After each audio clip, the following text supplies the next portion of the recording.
ass. asshole. Right.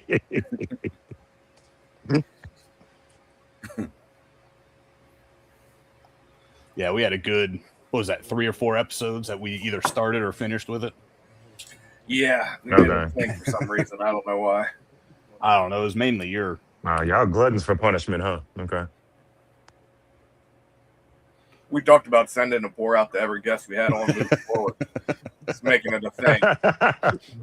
Yeah, they if I remember right, they sell little shooters of it. Yeah. So you get the little bottles and just mail them on out. You can get the minis because I remember that guy, I forget his name, one of the content creators did the advent calendar for Malort. Just every single day was just a 50 mil of Malort. Nothing different. Every day. Oh man. Joe. His name's Joe. He's Blind Pig Basement. Blind Pig Basement. Or Blind Pig. And it Speakeasy, bar or something like that. Yeah. Never got better. He never got used to it. No. You can't train your palate to like that. No. Yeah, no. Nope. It's not meant to be enjoyed. But, and something you like you said, haze people with. That's what it's for. Oh yeah. All right. Well, I am ready when y'all are. I'm good on my end. I'm ready. Good. Welcome to Bourbon Beards and Belvederes. I'm Adam. And I'm Paul. And I'm Jerry. And today we got a very special guest. We've got Mr. Aric from Black Star Line Cigars. How are you doing today, sir?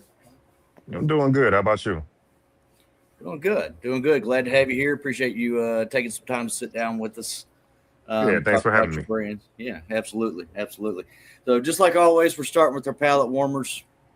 We're going to start with our guest. What are you drinking on tonight? Lagavulin 11 is their new expression called Sweet Peat. So it just came out maybe a couple of weeks ago. So I ran and bought it because I'm a peat lover for Scotch. So okay. Okay. We're historically not peat lovers as far as that goes, but I have had Lagavulin in the past, specifically because I'm a big fan of Parks and Rec, and one of the characters in that show, Ron Swanson. Nick Offerman. Yeah, he drinks only Lagavulin, so I tried it out, and I don't know. I guess if you like that thing, I could see how it would be, something you'd want to drink. It's just not for me though. So, yeah, it's an acquired taste. I admit that it is acquired taste. But then if you acquire that taste, I guess you can go out and find yourself some nice smoky mezcals and be right at home. So I went down that road and it didn't work out well for me either. So went back to premium tequilas and bourbon. That's my wheelhouse. So. Paul, you're right above Aric on my screen. So what you got? I'm going to go through a couple different styles of whiskey with this cigar and see how it goes. I started out with the Bonded Rye from Jack Daniels, 100 proof. It's a great bottle for like $32, something like that. Pretty damn good rye. Okay. Jerry, what about you? I went with a wheated bourbon for a story we probably won't get into this episode. We might. I went to Bardstown High Wheat Origin, the old label, with the sweet little wheat on the back that they got rid of. And I love that bottle. Gotcha. I went with an Old Faithful of Old Weller Antique 107. Haven't been able to drink much because of my headaches and shit. So this is the first thing I've had to drink in about a week, and I thought I'd just go ahead and jump into a bottle that I very rarely get into because I can't really get it all that often. So it's really damn good, and it's going well with. Full disclosure, Jerry, I already told them I smoked the cigar already. I wasn't sure. I felt like I was starting to come down with something, so I wasn't sure if I was going to end up being able to be here. So I went and smoked the cigar. Turns out I'm fine. So here I am. But it was the cigar that saved you. Yeah, probably so. I went with a brick house for from our friends down at JC Newman. Yeah, JC Newman. There we go. Brain fart. Always great. This is unfortunately it's not a Maduro. I smoked all those already too, but going really well together. So back to our guest. If you wouldn't mind, tell us a little bit about yourself, your background, that kind of thing. Yeah. I'm gonna hand it off to Jerry because I'm sure he's got a lot of questions. Yeah, okay. Yeah, I'm Aric Bay. I'm the owner and blender of Black Star Line Cigars. We're based out of Chicago. At this point, we've been in business 7 years. I started the business right here in my garage. Um, I started off networking at Drew Estate events, and Jonathan Drew told me to holler at El Titan de Browns down in Miami. So I chased them for a while and kept calling, wasn't hearing anything. And then I finally decided to send some flowers down there to wish the owner, Sandy, well, because her mother was sick. That's why she wasn't in the factory. So I sent them flowers, and I still didn't hear anything.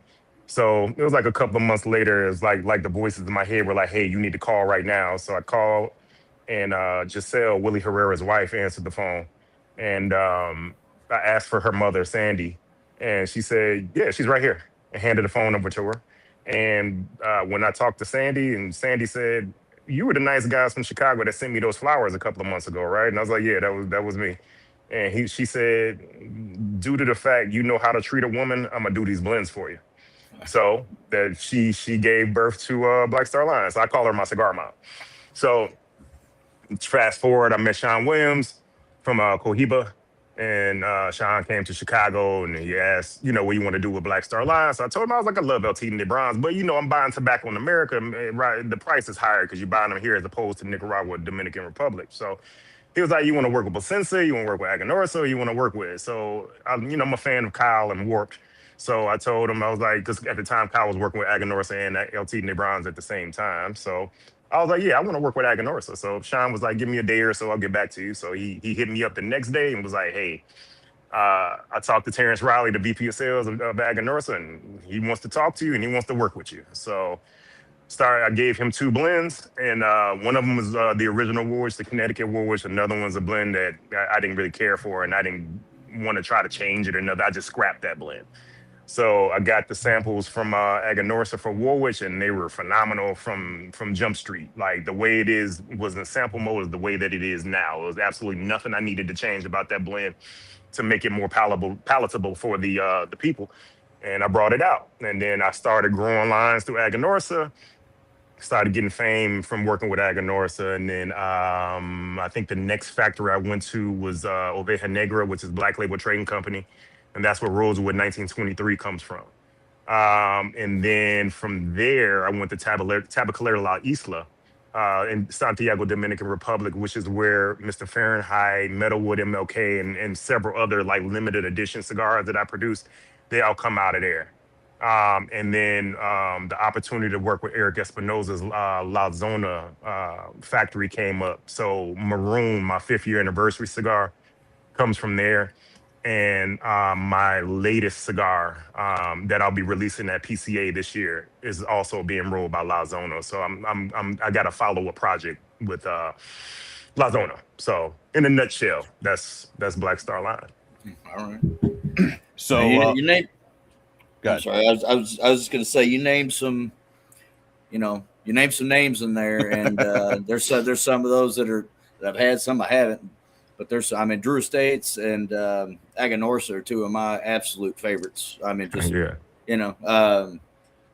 and I'll save I'll save what I thought of your cigar for a little bit later on in the show. Yeah, we'll get into it.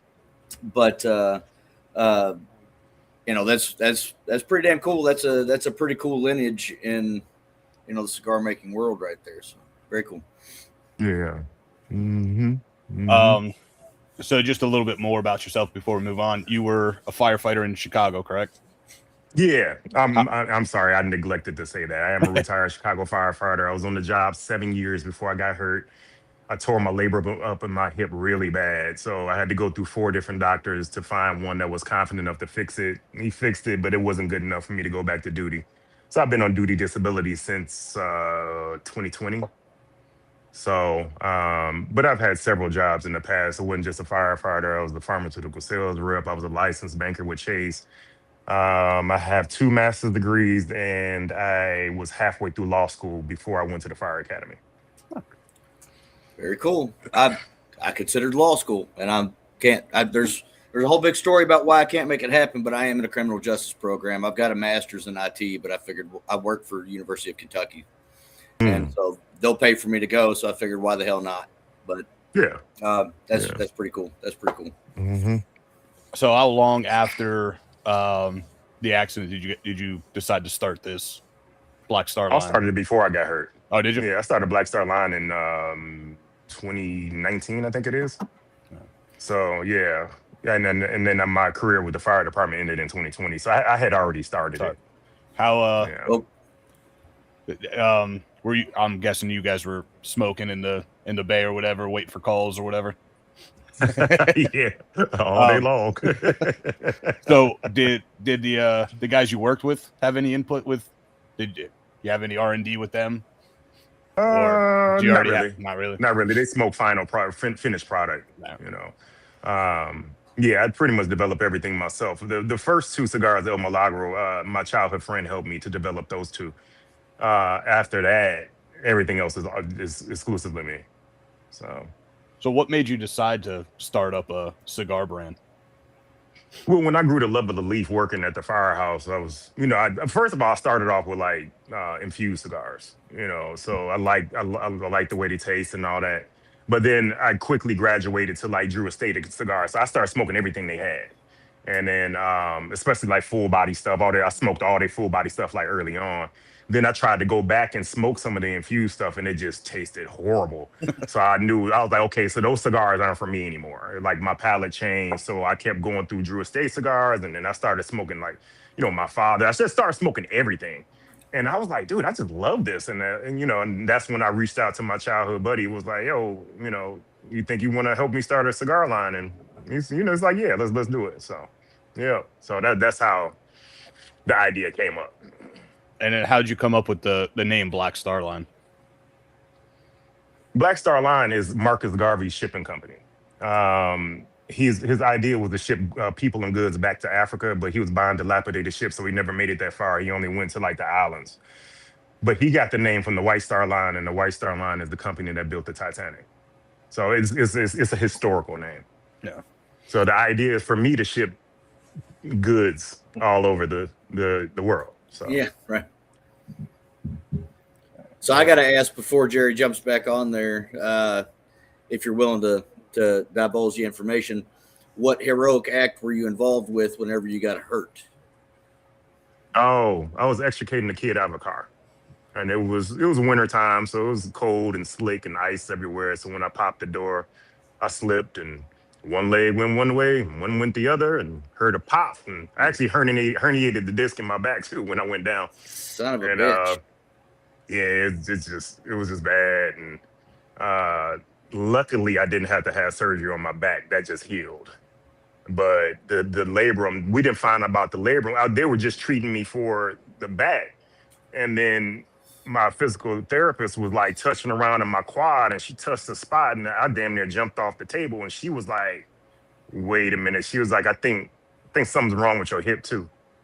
So that's part of the reason why I didn't get back on the job in time, is because we had to fight with the city to make them let me go back and get an MRI.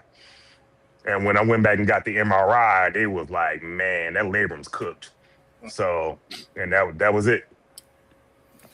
Well, we appreciate what you do and what you were doing and what you did. We got some buddies up in Indiana that are firefighters. One of them is in charge of the academy up there, and one of them is a captain, and one of them, he's kind of fallen off the radar. I don't know where the hell he is, but shout out to Mike and Tim and Jay up in Indiana. Hopefully we'll hear this. Those are some good guys. Yeah. Thanks for acknowledging me. All right, so going to get into your line now. So you said in 2019 you released the Rosewood, which Like I was saying earlier before. It wasn't that early.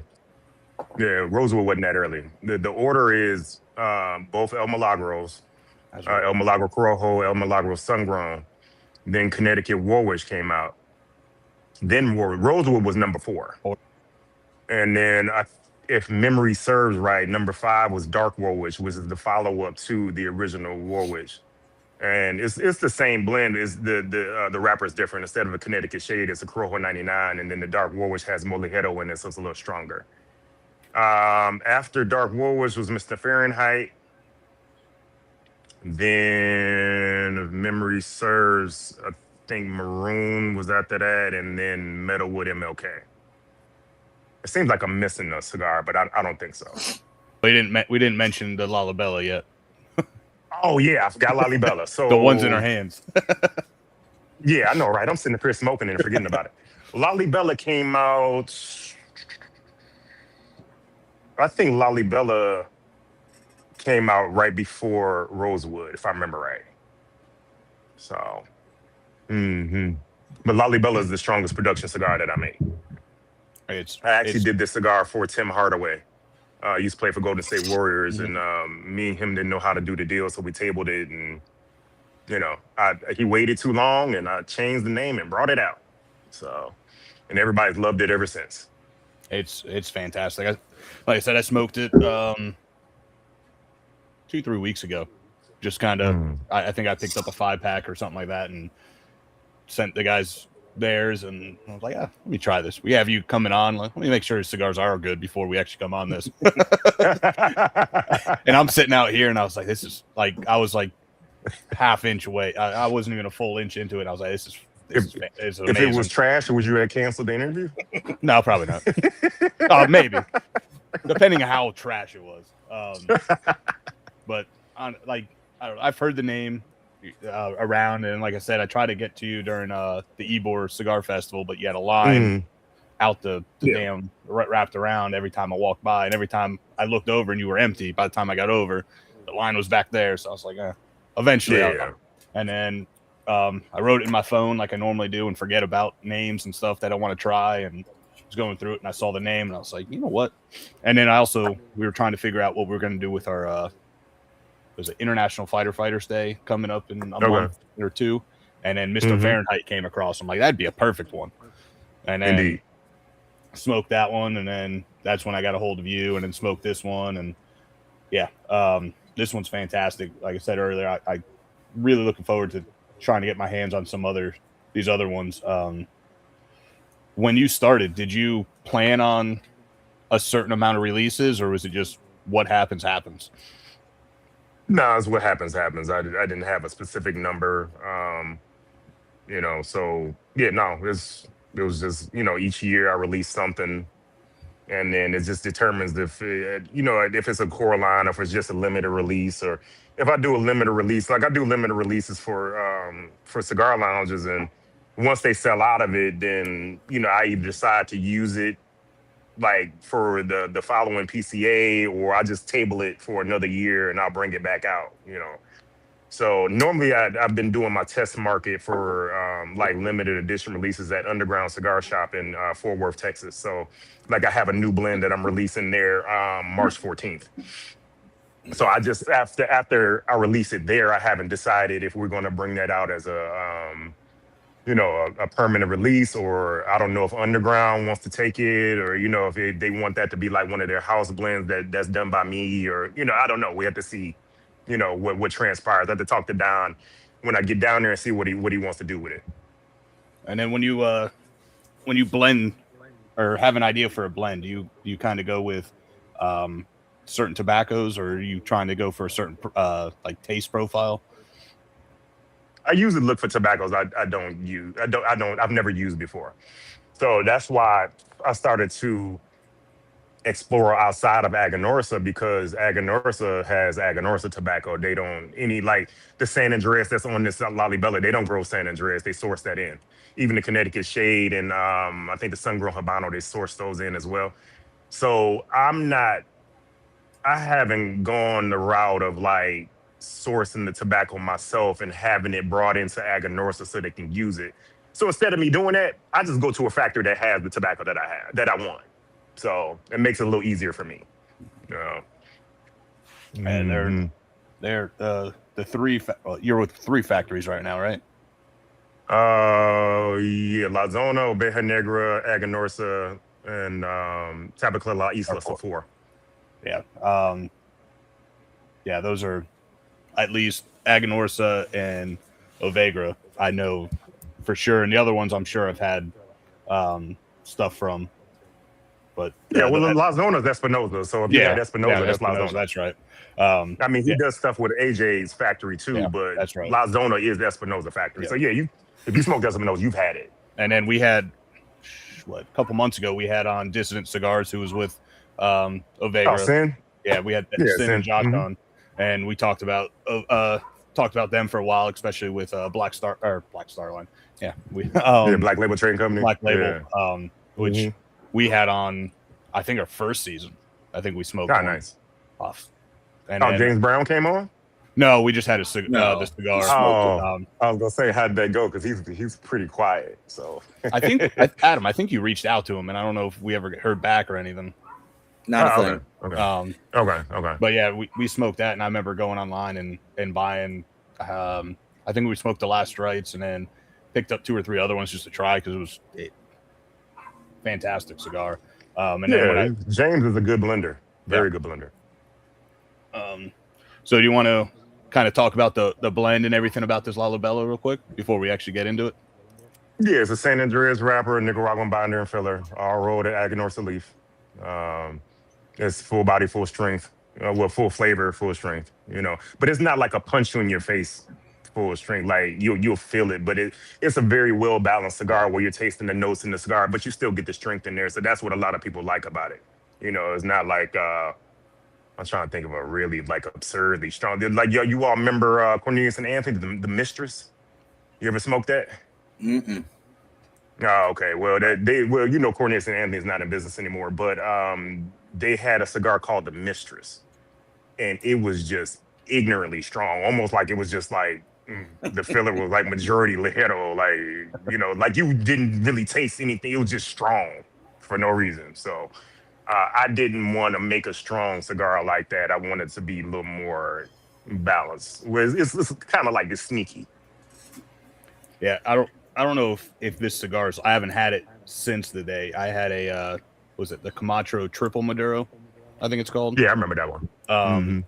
That I tried early on when I had the same thing. I started out with like the acids and those kind of infusion, and I started let me try some other stuff. And for some reason, I picked one of those up, and that one put me on my ass. And I haven't had it since. I don't know if it's still as strong or if it's just because it's one of my first like better cigars. Yeah, but you might have adjusted to it by now. Yeah, but I remember that one. It might not be that strong. I was like, no, I can't not do that. And at that time, I still wasn't like I didn't know much about cigars. I didn't know that you should eat beforehand or anything like that. So I was probably on an empty stomach and. Oh, he was like a Viking, huh? Okay. Yeah. I remember I like that. I remember I was at the lounge and I stood up and I was like, I looked at my buddy. I was like, I gotta sit back down for a minute. Yeah. Mm-hmm. So, Paul, so how far along are you in with this cigar? About an inch in. What do you think about it so far? I'm really enjoying it. Which size are you smoking? The Toro? Yeah. Yep. Okay. All right. Yeah. I pulled out the Gordo. It was actually blended in the Gordo size, and I scaled it down to the Toro too. So I brought the Toro and the Gordo out at the same time. Wow. Gotcha. Yeah, no, nice big pop of spice in the first third. Right up front. Yeah. Yeah. The Toro is a little bit stronger than the Gordo because there's not as much filler in there. Yeah. So you're getting more of that ligero in that Toro. Mm-hmm. Yeah, it's good spice though. It's you get in the back of your throat a little bit. It's like a white pepper, black pepper type of deal. Not really red pepper flake, which I get from a lot of cigars that have that spicy note. I like the black white pepper better.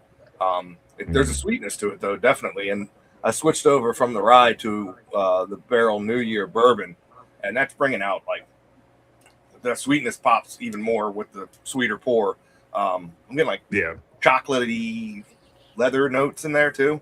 So some earthy. Yeah, that's notes. the San Andreas wrapper. Yeah. Some earthy notes, definitely that spice just is always there, which is it's nice. Yeah. Because a lot of times I'll get the spice in the first third and then it dies away, or I only get the spice in the last third.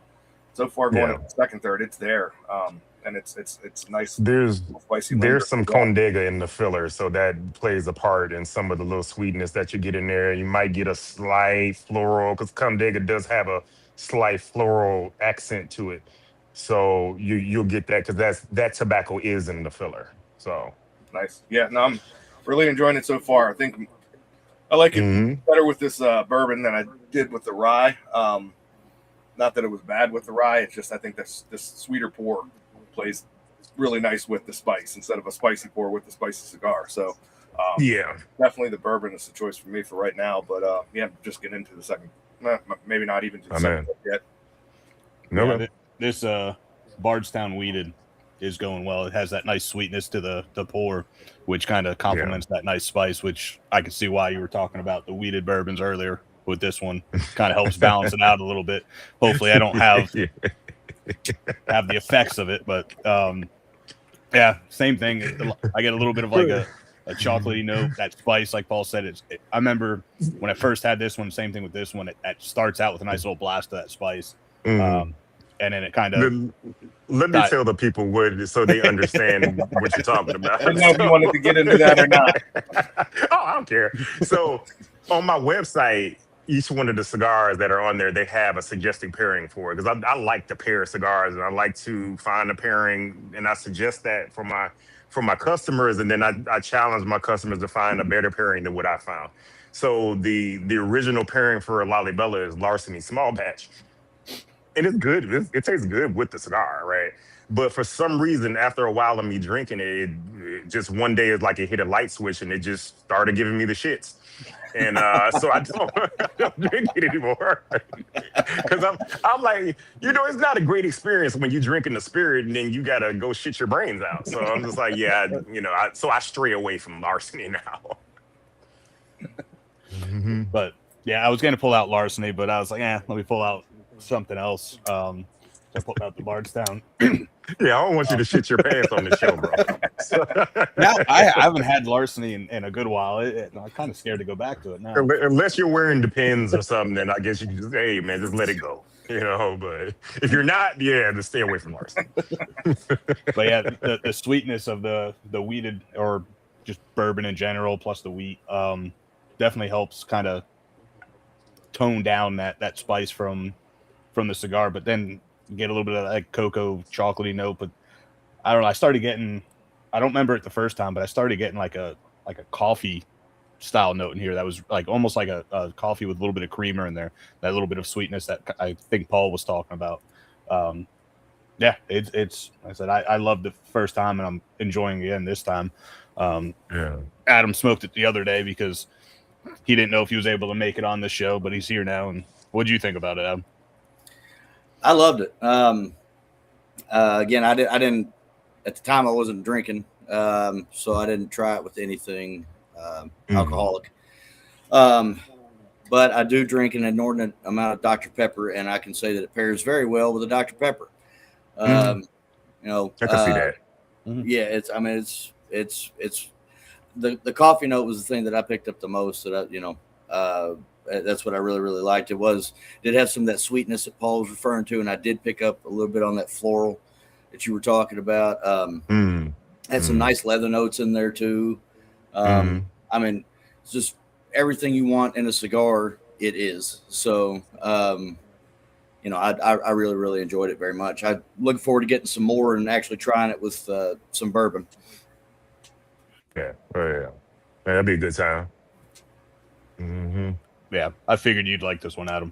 This one's right up your alley. Yeah. Usually anything that's full-bodied and got a nice dark wrapper on it, I'm probably gonna enjoy it. I'm a big fan of the Nicaraguan tobaccos, and it was really good. Jerry was right; it was right up my alley. I enjoyed it. Yeah, I'm glad you did. So, how'd you come up with the name Lalibela? Lalibela are the stone churches that were built into the ground in Ethiopia. So You could Google it. So if you look at the band, that's a pitch. That's an image of the top of the church, or one of the churches. So as rumor, I think they found 11 of them. It's supposed to be 12 of them. The 12th one is supposed to be where the Ark of the Covenant is supposed to be. But Right. we all know Indiana Jones found that There you go. years Yeah. ago. It's Well, in the warehouse somewhere. He's hiding they it from the do- Nazis still. They do have a very interesting version of the Bible there in that church as well. It's got it's got books in it that were omitted in literally every other version of the Bible, like the Book of Enoch.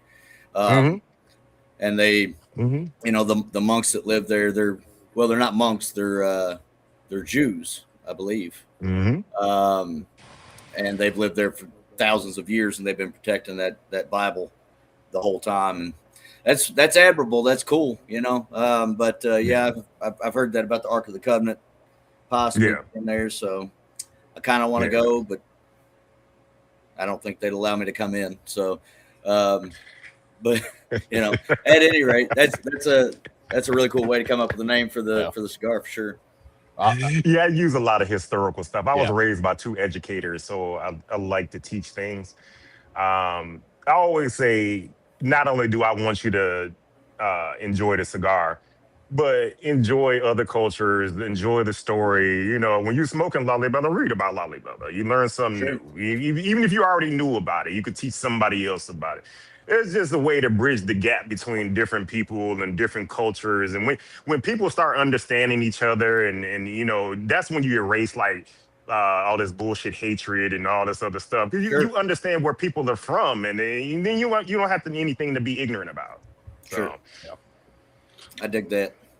Now, did you change the band design on this at some point in time?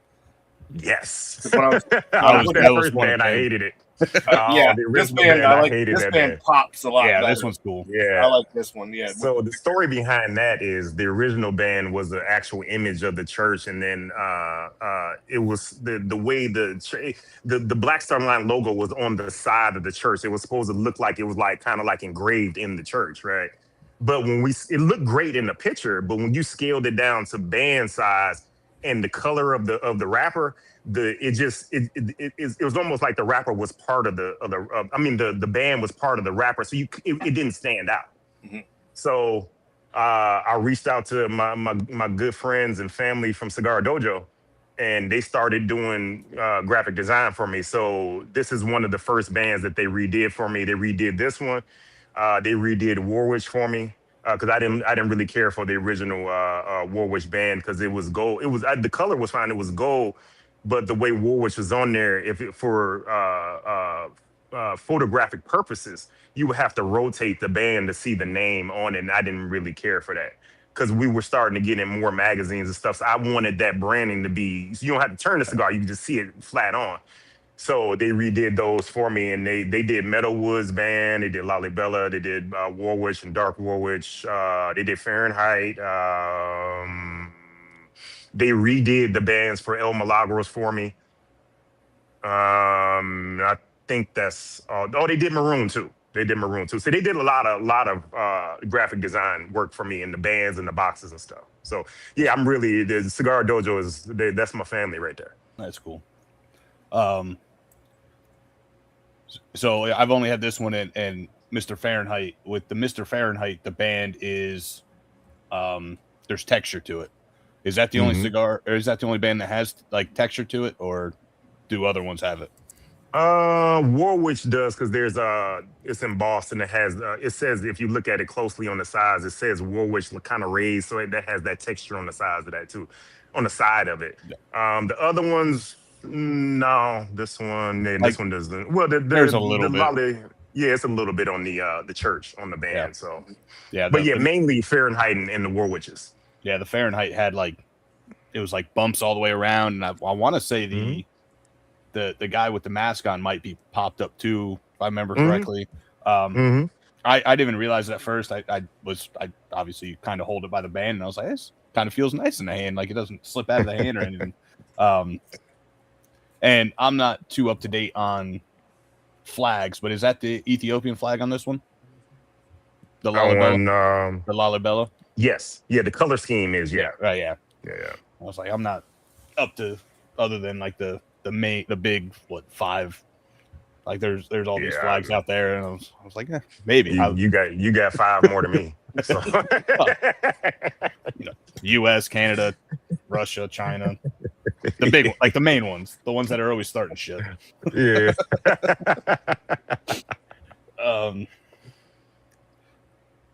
Where was I? I have no idea where I was at anymore. Anyways, you talked about pairings and pairing and doing different pairings with all your cigars. What any cigar? What's your like go-to pairing? Whether it's whiskey, coffee, wine, soda. So I'm totally a whiskey guy. You could slide a little bit of gin in there. I drink Boofy's gin. That's my brother. I drink his gin. Actually, his gin pairs really well with dark woolwich. It's room 101 gin. I drink a little mezcal because I like the smokiness in it. Like I said, I'm a peat guy, so I like smoky drinks. I do not drink like vodka or cognac. No, it's 99% whiskey. You know, it used to be more Scotch than bourbon, but when the prices went up on Scotch, I started drinking bourbon more. So I have more bourbon here than Scotch. I probably got about 100 bottles here in the garage. So you just take a pick and start drinking and see what works with what. You fit in right with us. You can see Adam yeah. has a little bit next to him and behind him, and that's a third of what he has in his house. When I go inside to the office inside, you'll see the bottles behind me, kind of like Adam has, and Paul does it in the shed, so he kind of hides what he has. But you fit it right in with the whole whiskey thing. What's your like go-to whiskey? I don't know if I have a particular one. It just depends on how I feel. So what goes on here is we have on Sundays when I have it, we have what's called Black Star Line Church, and that's AKA day drinking. So it could be anywhere from 6 people to 20 people here, depending on the day, and everybody brings a bottle. So it just depends, bro. We literally have flat out whiskey tastings in here. So like on the floor right now, just looking at what's on the floor it's probably just 30 bottles on the floor right here adjacent to me. So and yeah, and I'm the pastor for Black Star Line Church, and I do my sermon. It's awesome. You got those floor whiskeys going. Mm-hmm. But when I'm blending cigars, I don't drink whiskey. I don't drink alcohol at all. I drink sparkling water because it's important. Because as you know, when you drink whiskey or some kind of spirit, it can alter the taste of the cigar. Yeah. So and when I'm getting ready, when I'm trying to develop a cigar, I need to be able to. If there's some trash in there, I need to be able to taste it. So I don't drink alcohol at all when I'm blending cigars. I drink water. And then once I've nailed the blend down, then I start thinking about, okay, I'm gonna try it with this, I'll try it with that and see what works. And then when I find it, that's it. Do you do anything special about eating before blending? Because I know who's the guy that does Centauri? Japanese. Shinji Fuku, something like that. Centauri? I'm not familiar. Centauri is a Japanese whiskey. Centauri. Yeah. What is it like? Plain and chicken and plain rice every day, something like chicken, that. Plain rice, water. Just so he has something in the system that's not going to mess with his palate, so it's the same taste every time he goes through. And we've talked to some people, and they're like, "Yeah, I'll make sure it doesn't have too much spice in it or too much of this," but no one's been as crazy as him with the same food every day just to make sure the whiskey's tasting the same. No, I don't. No, I've never noticed a food change in my palate. I won't eat chocolate if I'm developing a cigar because I've noticed that does change the taste of the tobacco. So I won't eat that. But I've never noticed food change in my palate. Maybe I'll start paying attention to it, see if it does. I've never noticed it. So now, what is your blending process? How do you do it? I know Heard about different. Like I said, I look for types of tobaccos I haven't used before, and then I just try different combinations of them. And we sit there and smoke and smoke and smoke, and then if I feel like it's a particular tobacco, well, first of all, we smoke the tobaccos individually. They smoke them in Yeah. fumas, so I can get the taste of each one of them by themselves, and then we'll put them together and then see how that tastes. And then if it's not working, then I'll switch one of the fumas out, then I'll smoke that by itself, so I can get the essence of just that tobacco by itself. Then we'll put that into the blend and see how that changes it. Does it make it better? Does it make it worse? Or it's the same? That's typically what I do. So it's nothing like, it's not rocket science as far as what I'm doing. You know what I'm saying? I'm just going off the taste and what tobaccos are available to me.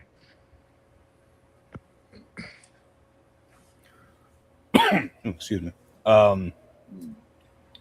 So you said this Olivella was made in the Gordo at first. Yep, it was blended in the Gordo. Yep. Your other cigars, what were those blended as originally?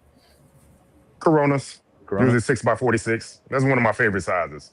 So that's why I have a lot of Coronas in my catalog, because that's normally what it's blended as. So El Milagro started off as Toros, and I scaled it down to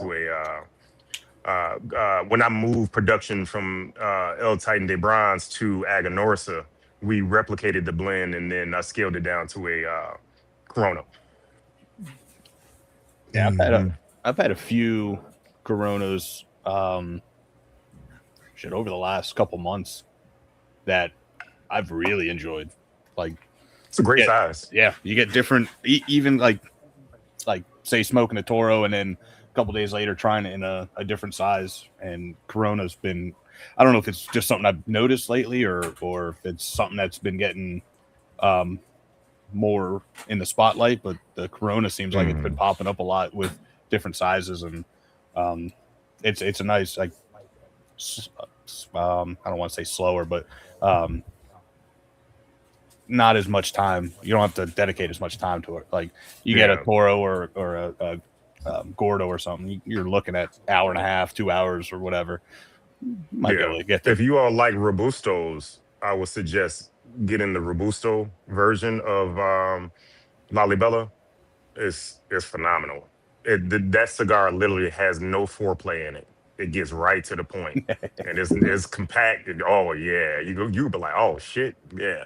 Aganorsa for me does really good jobs with my Robustos. So even the Dark Warwick Robusto is very good.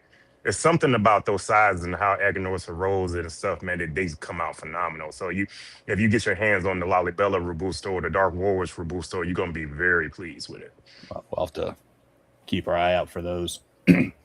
Definitely, that's my favorite size, Robusto. So, have you found or come across any like issues or anything with importing from any of these factories or anything with any of the tariffs or anything going on lately? No, I've heard some people say it's a little bit harder to get some tobaccos, and other people saying no. So I imagine it all depends on the factory you're working with. You just gotta pay more for it to come in. That's all. It's literally for me. It's literally no difference. You just paying an extra fee on it, and unfortunately, I have to pass it on to the customer because I don't have anything to do with that. So I have to. Yeah. I disclose that, like, hey, that's the price on the price list, but there's going to be the tariff on it, and everybody understands that. That's the climate of the cigar industry at this moment. So hopefully, since the tariffs got knocked down, and then our guy in the office put the global tariff on there now, because he's mad. His stuff got knocked down. Hopefully that gets knocked down too, so we can do away with these extra costs and just deal. Because the tobacco's going up every year anyway. So the tobacco's going up. And you're adding the fucking tariffs on there and shit. So it's really becoming where it's not where say like blue collar workers or people that don't make as much money. They're not gonna be eventually you're not gonna be able to afford this lifestyle, and it shouldn't be that way. This shouldn't be like a rich man's pastime. It's for everybody. Yeah. Well, these, I don't have what I paid for these, but I don't remember these being a bad price at all. If I never raised the price. I would say if I I never remember raised the price. correctly, like I said, I got a 5-pack, and I think it was probably like $60 or $65. Yeah, my cigars average so- between, depending on what size you get. Of course, a Gordo is going to cost more little than a more. Corona because it's more tobacco. So they'll range depending on the size anywhere, and depending on what state you're in. If in New York, yeah, you're gonna get banged out there, or California, We don't even talk you- about California. You're gonna bend over there. But in normal, normal states with normal taxes, yeah, between 12 and $15. There's nothing abnormal about my prices. No, not at all. And there's some brands out there that decided, hey, we're jacking this price up from $12. It's now a $20 cigar. And we know what's going on. Like, we know how much. Well, we don't know exactly how much you guys are paying for it, but we know about from what everyone else is. Like, if you go from $12 to $14, and these guys are going from $12 to $20, there's something a little funky going on there, and it's known as greed. Yeah. Mm-hmm. Like, shit, even like the JC Newman stuff, like Adam was. I remember it being like $8, and I think it's now $10 or $11 now. Like, and this was over the last 5-8 years, something like that, since I've actually really gotten into cigars. We are living in inflationary times. Oh yeah, so, everything. Mm-hmm. We were talking about that at work. Used to be able to go to the grocery store and for like $50 fill your house up for the week and a half, and now $50 gets you a pack of chicken. And a pack of gum. Mm-hmm. You have some gum with your chicken. So, how has the community? I lost my train of thought there. How has the community seen Black Star Line? Like, has it been a good brought you in and everything since you started? Reception. Oh, it's a great industry and great customers. When I started Black Star Line, I did my homework and I sat with a lot of owners, and I sat with Pete Johnson. I sat with Skip and Mike from Roma Craft. Jonathan Drew, already mentioned him. Sean Williams, I had met him before I had a cigar, so that's how we were familiar with each other. I sat with a lot of. I talked to Lido before I started, so I did my homework, and nobody deterred me from coming into the cigar industry, because when you have newer companies come in that are hungry and they're selling a lot of cigars, it's good for the industry, because it also helps the legacy brands, because when you get in smokers to smoke your stuff, then they'll venture over into some of the legacy brands as well, and vice versa. People that have been smoking, like you said, JC Newman or say Arturo Fuente, they're looking for new stuff. They love Arturo Fuente, but they're like, I want to try something different, and they're like, oh, look at this young scrappy company, so they'll try it, and they're like, dude, they haven't been around that long, but the shit's good. As far as customers, bro, it's all love, because I have a very fun team. So all of my national sales manager, I think he's watching now. Like, he loves whiskey too. So a lot of times we're doing events. Not only do we have our cigars there, but sometimes I'll bring the pairings for the cigars. And when you buy a cigar, I'll give you a pour of the pairing too. And then I'm joking with you. So it's like, people like to have fun with us. We're very down to earth. We could talk to you about anything. It don't matter. And then, because I relate to everybody. So, it's just a good time, and people just love us. We're like the people's champ. So, yeah, I jumped on a YouTube live. What was that, Friday night? With a couple guys, and it was a couple different guys that have different podcasts, and we were just kind of going around, just, hey, what's on the lineup or whatever. And I said, well, this weekend we have Aric with Black Star Line, and then the comments like, what time, when, this and that, and I was like, it'll be Sunday around 6:00, and then the following Monday it'll get released, and this, all that. So I was like, yeah, a nice little following there. I was like, a lot of times you say it like, oh, that's nice, and like people just came out of the woodwork, just like, when's it coming on? And I was like, oh, yeah. I definitely appreciate that. It's just, for the 7 years, it's been a very fun ride, and I'm looking for another 7 and another 7 after that. So yeah, it's been great. You know, what's been your biggest seller so far? When Warwick came out, it became the flagship of the company. That really drove us. Eventually, Lollybella took over though. So I think Lollybella is probably my number one seller right now. Just off the top of my head. Like this blend, people love the blend, you know. And then the other ones kind of fall in line. If I had to pick ones, they still sell that, but they sell a little bit slower than the others. It'll be El Milagro. So not that it's a bad cigar. It's just for some reason I don't know if it's just the branding on the band or what it is, but a lot of people don't smoke it as much as they do the other ones. That's why when I sold out of my last inventory, I rebranded it, and then I'm bringing it back in the original size, which is a Toro, and I think I'm gonna bring it back as in a Gordo, which has never been in that size before too. So we're gonna expand that brand out because those were my two original children. So I gotta, those are the ones that brought me out and got me going. So I got to keep them there and keep them popular.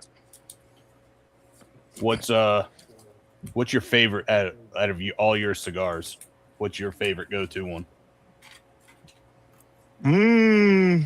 Probably El like Milagro Corojo. A, Yeah, El Milagro Corojo. I'm kind of biased because, like I said, that was one of my first ones. So yeah, that's probably my favorite one.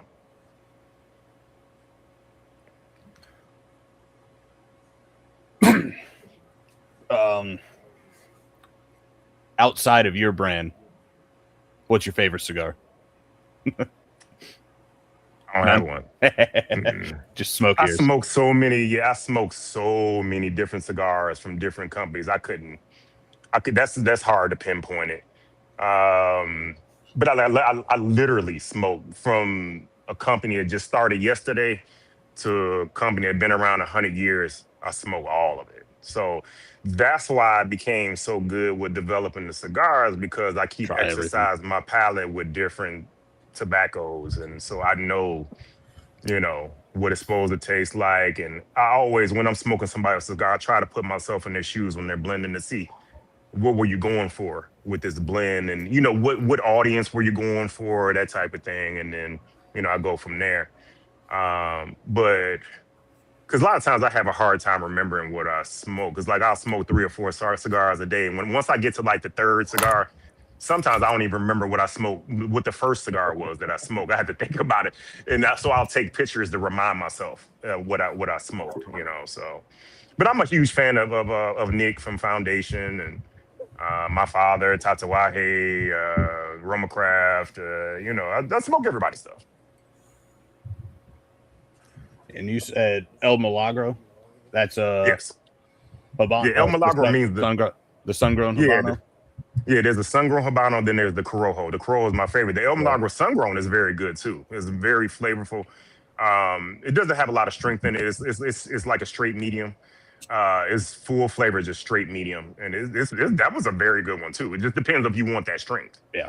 See, that's the thing with my line is, like, if you don't like the cigar, it's not because of the flavor profiles, because you might smoke balls to the wall all the time, and then you smoke an El Milagro sun-grown, and it just tastes like it's mild to you, and you're like, because I'm smoke full body all the time.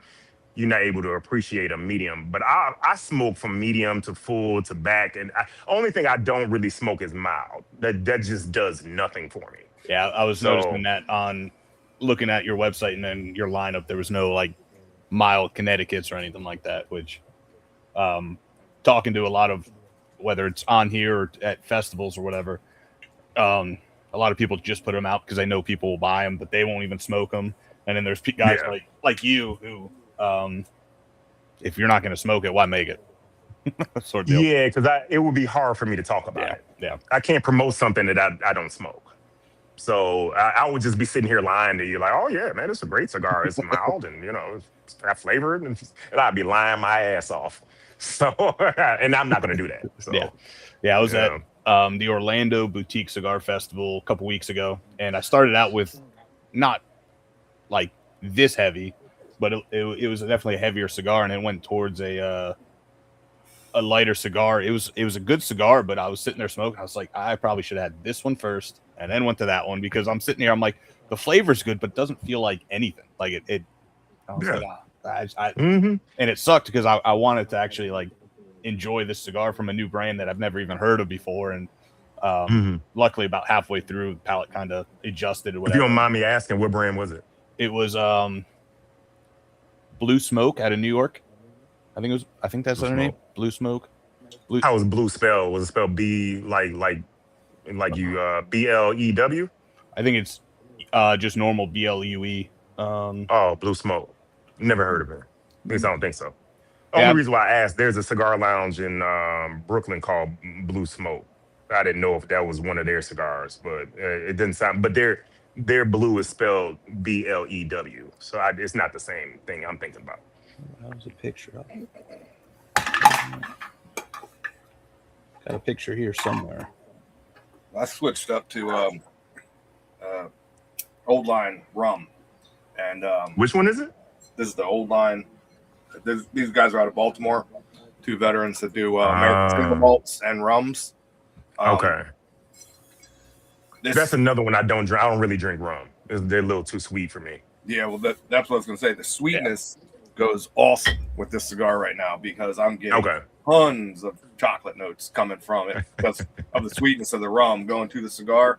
That chocolate, the hint of that sweet chocolate in there before is popping right now. It's almost like a s'mores type of flavor I'm getting from the cigar, from going from this very sweet rum to the cigar. I'm digging this pairing a lot.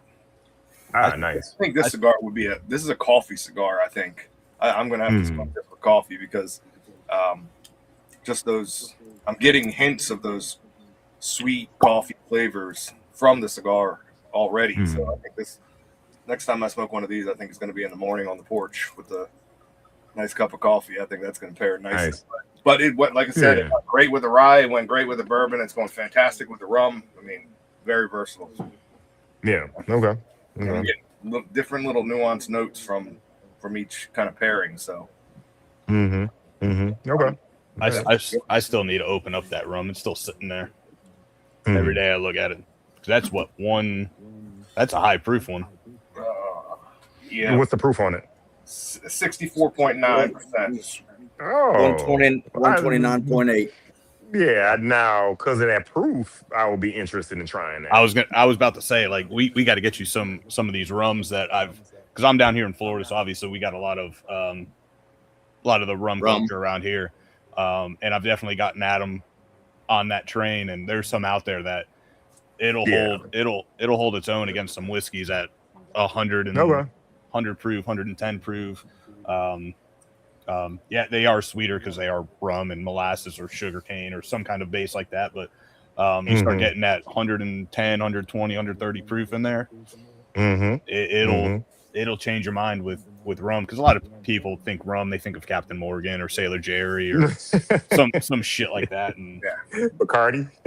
Even worse. Oh shit. But yeah, as Paul was pouring that one, I poured some a Maker's Mark private select that I helped pick, that I get a lot of Maker's Mark's not bad. Yeah, this one was a single barrel select that I did with the little Major League sticker on it. I get a lot of like chocolate and caramel, almost like brownie type note off it, almost like a brownie batter sort of deal. So I'm curious to see how that goes with this one. Do you what kind of cut do you usually do? Straight cut, V cut, punch, bite it, rip it off with your finger? No, straight. My favorite tool are these Zycar scissors here. So that's what I historically lose. After that, I'll do a V cut. If the V cut is closest to me, I'll just grab it and cut it. 90% of the time, I'm straight cut because I use the scissors. I can manicure it a little bit better and get a cleaner cut and all that stuff. So I went away from a straight cut for a good while because I would cut it too deep, and next thing you know, it's unraveling on me, and it takes some time to figure it out, and especially when you're just like talking to someone at a lounge or something, you cut it and you look down, you're like, shit. Which is why I kind of like the V cutter. It has a nice little pocket in there. You just shove it in there and cut it, and good to go. yeah. There you go. There you go. Again, I'm all over the place on these questions. Yeah, you guys have anything? Well, yeah, you. I mean, While you I'm said trying to figure out where I was at in this damn questionnaire. yeah, you said you're 7 years in, and you're looking for 7 more, and past that even. So, you said you do have a new blend coming out. You're going to release a PCA. What else? I'm sure your mind's always turning, and you got a lot of things. Anything that you can share for the next 1 year plan, 3 year plan, 5 year plan, that kind of thing? Like I said, I got the new blend coming out for Underground. That's really being released on March 14th. I got another blend I did for I think the lounge is pronounced Mokolia. I could be mispronouncing it, but Kalani is the owner and he's in Oahu. So I'll be flying to Oahu at the end of March to do his No Joke Smoke there. That event is sold out now. So yeah, that's another blend that I have coming out this month. And then April is the PCA release. After that, this year, if I release anything else, it's going to be something special for a lounge or say like JR Cigars or something that they want. I just need to see what they want and what type of cigar that they're looking for, and then I'll blend it and then that'll be that. But anything I do outside of this main release that's coming out in April is going to be like a limited edition type thing. So. Now, are you content with, I don't want to say the size of your operation, but for lack of a better term, the size of your operation, or do you want to see yourself, do you have any plans of expansion or growth beyond kind of how you're doing right now, doing your own blends, kind of, I assume you have a fairly small team and keep it like family oriented, or is it going to be, do you have any bigger plans to, I don't know, open your own lounge? I mean, any kind of down the line type of aspirations to change up what you're doing right now, or are you just rocking and rolling, loving what you're doing and want to just we definitely want to grow. We want to add people in. I've had historically problems with brokers, so I kind of trying to stray away from cigar brokers. I would like to develop my own sales team. That's what I've been working on now. So I could train them and they just sell Black Star Line cigars. But yeah, we definitely want to keep growing. More lounges, more of a footprint in different states, and I'll keep adding things to the to our catalog, our portfolio as far as our core line. And then I may venture into limited editions that I bring out, say like once a year or something like that. Something like sort of like maybe like just for example, a Las Calaveras. I know that comes out once a year. Releases like that people look forward to at a certain time of the year every year, and then that same type of thing. So yeah. But yeah, that's typically what I'm doing. I don't want to overwhelm myself though. We don't want to grow too fast. We're trying to grow organically. So, how many states are you in currently? Off the top of my head, 12 to 15, I guess. Yeah. And then you said you were with JR Cigars. What other online retailers do you partner with? Or are you on? JR Cigars, smallbatchcigars.com, Black Line Luxury Club, Oakland Tobacconist, Underground Cigar Shop has an online presence as well. You can order online from them. Off the top of my head, there's a couple of more, but I can't remember right now. But for those that want to know, you can go on my website and go to the where to buy section, and it has them all listed on there. I'm just listing the ones off the top of my head. Let's see what else happened. Yeah. Alabama, Arizona, Arkansas, California, which we don't, like I said, don't talk about. Colorado, Delaware. You don't talk about Bruno. Florida, Georgia, Hawaii. Huh, you're out in Hawaii. You don't see that often. Yeah. Illinois, Indiana. Mm-hmm. He's up there by you, Adam. Kentucky. Oh, is that right? Party Source, Bluegrass, Cigar Lounge, or Cigar. Oh, Bar. yeah. Yeah, we talked about that. Wait, did you say Jake's? No, I'm not familiar with them. Okay, yeah, he told me about Party Source earlier. I just heard Jerry say cigar bar, so I wasn't sure what was that. Which one was it? Bluegrass. Oh, I don't think I know where that is. I have to look that up real quick. Yeah, you got a Yeah, I've whole. never been there. One of my reps opened that account, so I've never been there. So I don't know what city it's in. It's got to be close. I live in Lexington. Everybody, I mean, this is the bluegrass region. It's in Waynesburg. I don't know where the fuck Waynesburg is. Let me look that You and me up. both. Yeah, right. The fuck is Waynesburg? Okay, that's more eastern. Well, no, it's not either. It's kind of to the west and south. I have to get down there.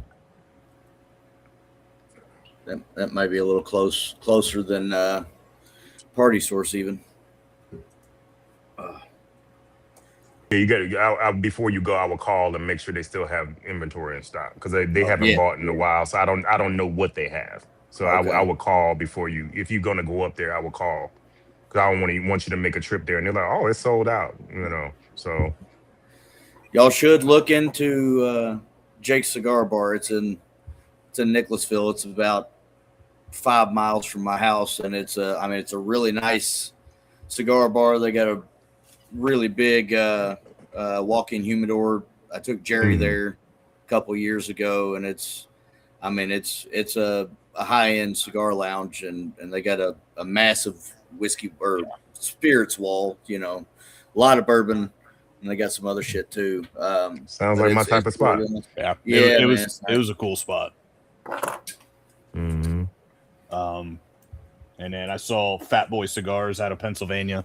I've talked to. I think I just looked it up. They have the Rosewood. Yeah, they have the Rosewood. At least on the website. I don't know if they have any others in store. But I've talked to them a few times on Instagram or whatever. That's a cool little online shop that has a bunch of different boutique, smaller brands out there. But yeah, the website, I completely forgot about the where to buy. There's like 3 pages. It looks like just scrolling through. Whether it's in person or online. That's all there. Yeah, we've been working hard in 7 years, so just continue pushing and grow incrementally, and we'll be a bigger company eventually. You're in Binny's too, right? Yep, all 46 locations. Yeah. The 4-year anniversary of me getting in there just occurred like a week ago. That's a cool store. My sister and brother-in-law live probably about 45 minutes to an hour south of Chicago. And we were up there for their wedding a couple years back, and we stopped in there for the post-party, pre-party, post-party drinks, and I was like, oh, I see a little humidor, and we walked in there, and it looked like a small little room, but it like wrapped around the back, and I was huge. I was like, did not realize that. I did 2 special releases for them that you can only get at Benny's. One is called John Baptiste. He's the founder of Chicago, John Baptiste Point du Sable.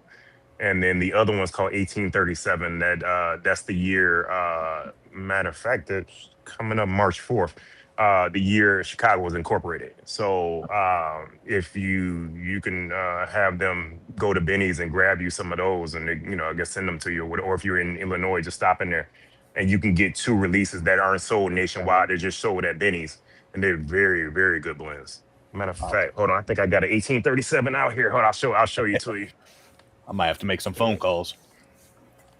Yeah, because a lot of people that know me personally, they'll hit me up like, hey, I'll send you the money. Can you go grab me a box of one of them and send it to me?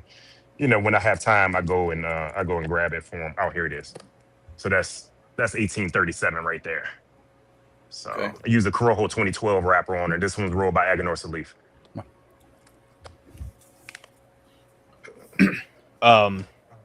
Do you do many like cigar festivals or shows or anything? Kind of like PCA and Ebor?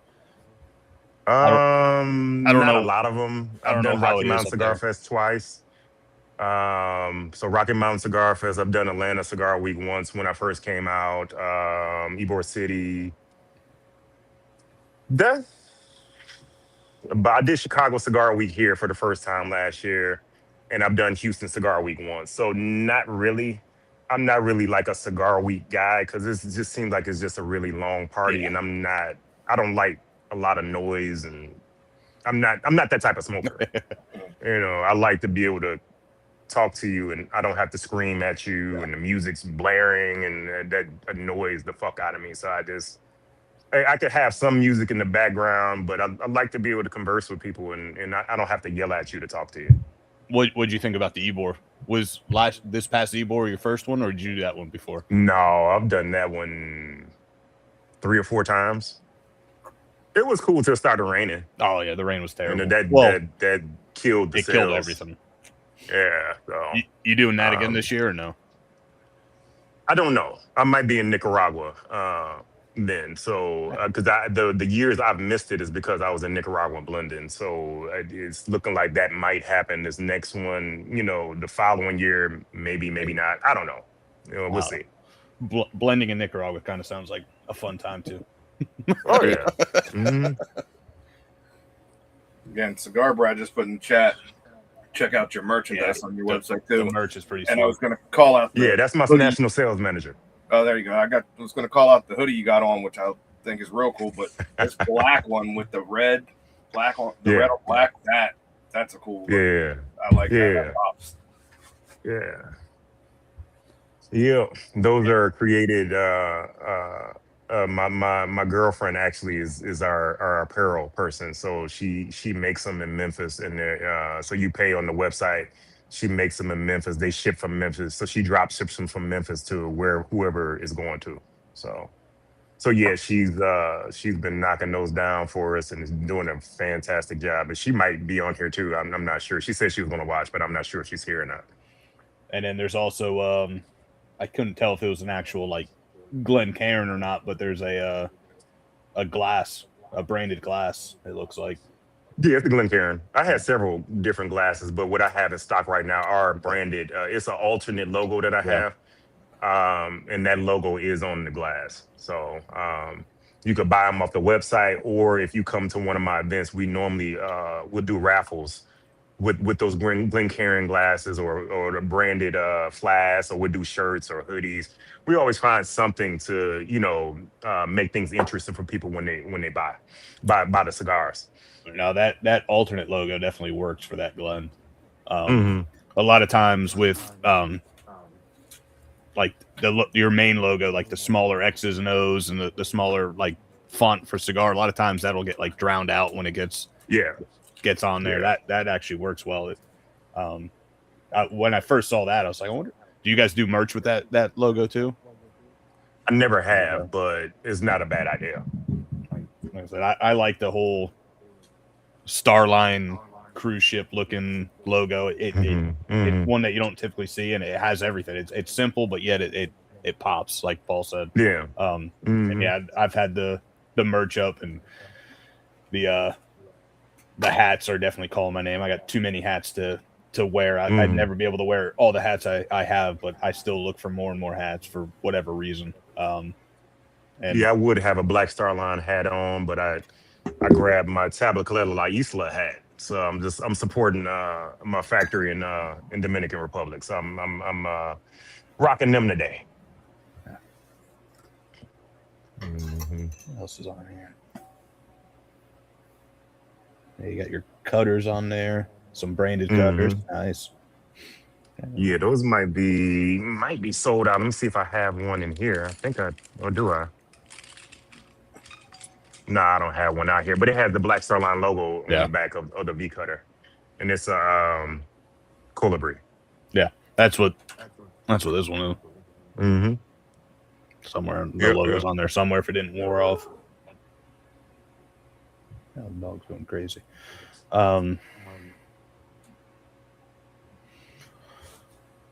have you had any like issues with any stressful time other than your first release coming out? Any stressful stories for any of the cigars or anything? Yeah, it's all stressful. How was rolling out your first cigar? How stressful was that? Or your first? The first cigar wasn't bad because it was coming from Miami.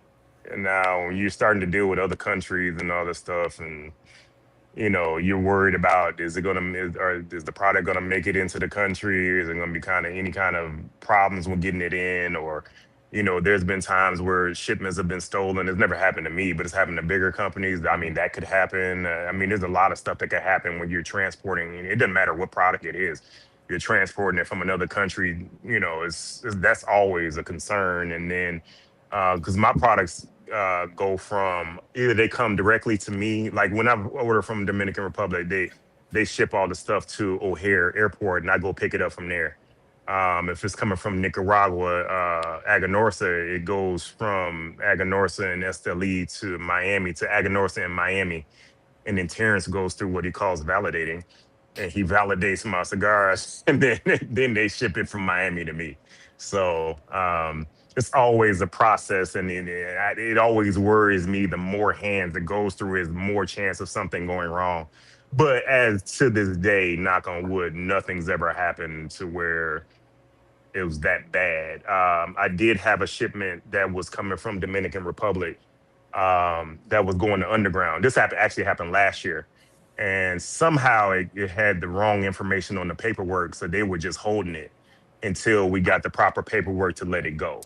So that was kind of a nightmare, but we got it out of the holding in time for the event. So I had to call down the underground to have somebody get their IDs and get their information so they can take that paperwork to where it was being held at the airport. And then they took it from there and took it back to the lounge when it was supposed to go directly to the lounge. But for some reason it didn't. I don't remember what happened, but for some reason it didn't go to the lounge like it was supposed to. And that was a nightmare.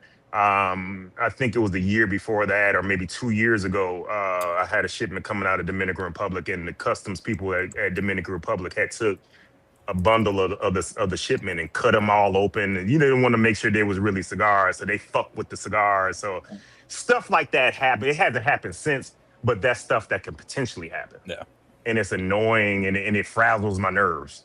So, but it's always stressful because you have all these different parts going on. You got to make sure the bands get to the factory in time. You got to make sure the boxes get to the factory in time. Then the factory has to do their job of putting everything together and then shipping it. So it's so many different parts.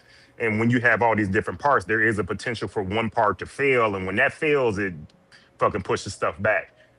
Perfect example, I was having some bands shipped from Florida to Nicaragua. And this particular company, it was supposed to go to Aganorsa, but this particular company shipped, one of them, they shipped to La Zona. And I was like, well, why did you ship it there? It's not supposed to go there. It's supposed to go to Aganorsa. And then another time they shipped it to another factory that I can't remember who was. They shipped it to another factory, and we had to figure out to get them from there. And it was just, if the paperwork's not right for the customs, especially in Nicaragua, Nicaragua will hold those bands hostage until you get the paperwork right and all that, and then they'll let it go. So there's a lot of things that could potentially go wrong, but overall, it's been smooth. Hey, can't complain about that one. Yeah, we've definitely heard some horror stories talking to people. So good for you, knock on wood, that you have anything like that. So, but yeah, like I said, it's been a good run. I don't really have too many complaints. We're a small company, so all small companies have money issues at some time, and small companies have different issues every time. Like, perfect example, Mike Rosales, when he comes to town, he comes here and smokes with me, and he told me flat out, he was like, bro, we go through the same thing you do. We just been around longer. We're just bigger than you. He's like, it's the same shit. He was like, anything I've gone through or complained about or been stressed about, he's gone through it, still goes through it.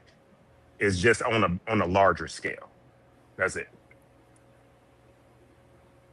Yeah, I guess it kind of makes it easier, less stressful when it's a big company and it's kind of somebody else's money. This is your money. It keeps the stress right there at home. Yeah. Yep. So, but yeah, I've made friends. I damn near know everybody in the industry. I'm friends with all the owners and stuff, and so I like going to PCA because I get the chance to catch up with, people I don't talk to all the time. I go sit in their booths and shoot the shit, catch up. I always give other owners my cigars because my strategy is they like the cigars and they like me. Then they tell people about us. Yeah. And then people that respect their palate, they're like, oh shit, he's talking about these Black Star Line. Let me go check them out. And they do, and it's been helping us.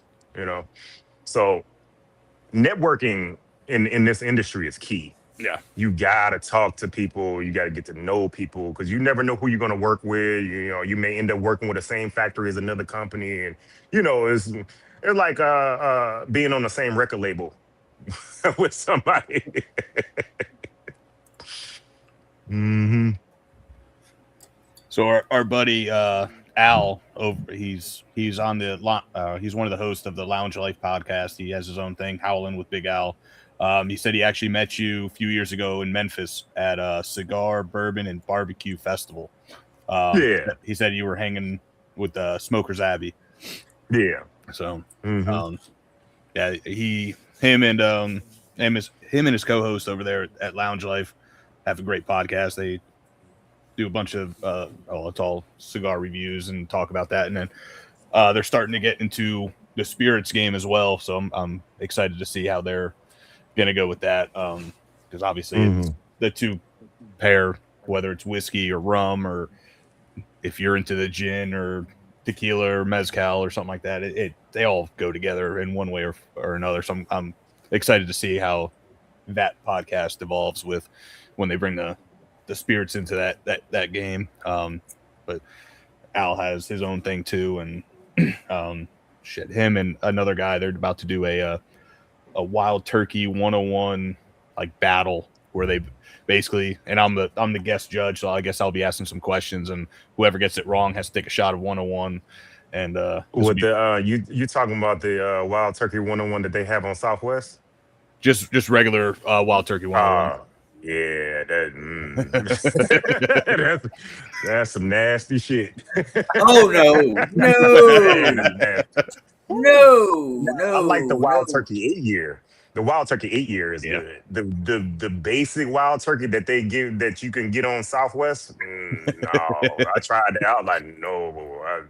You give me that cheap ass wine that you got on here instead of that. No. That is my first love, Wild Turkey 101. I've been drinking it since I was 19 years old. I'm in my 40s. I've been drinking it all this time. I love it. Do you hate yourself? I'm just fucking with you. I love it. I got a lot of have you had the 8-year though? Oh yeah. I got a couple bottles of it right now. That joke is good. Yeah. I like I got the what was this? The Wild Turkey 101 rye over here somewhere. Yeah. I like that one. The regular Wild 101, I can't do it. I tried several times and I was like, this shit is just nasty. You know what? I'm gonna have to change your mind. I've got some upstairs that try to make a long story short. There used to be the name Austin Nichols on the bottles, and it's not on there anymore. And they swear up and down that nothing changed in the whiskey. Yeah. So I've got I sent that to Paul. Yeah, I've never seen that label before. Yeah. That's so early 90s. Or no, early 90s. That's early 2000s. Like 2007, I think. So anyway, you think they changed the formula? Oh, I think there's something different They did about something. it. They did something. So I'll have to send you a little sample of that, and you can try that and tell me if you think it's any different. Yeah, okay. Yeah, I'll be down to check it out. Yeah, they say it's just because it's old, it's sitting in a bottle, and the sun has hit it. No, there's definitely something different. Whether the yeast has changed over the years, which I'm sure it has. It's a living organism. They added ass to it. So. I like this shit. Bad is bad. This is coming from a man that's sitting drinking Lagavulin. I mean,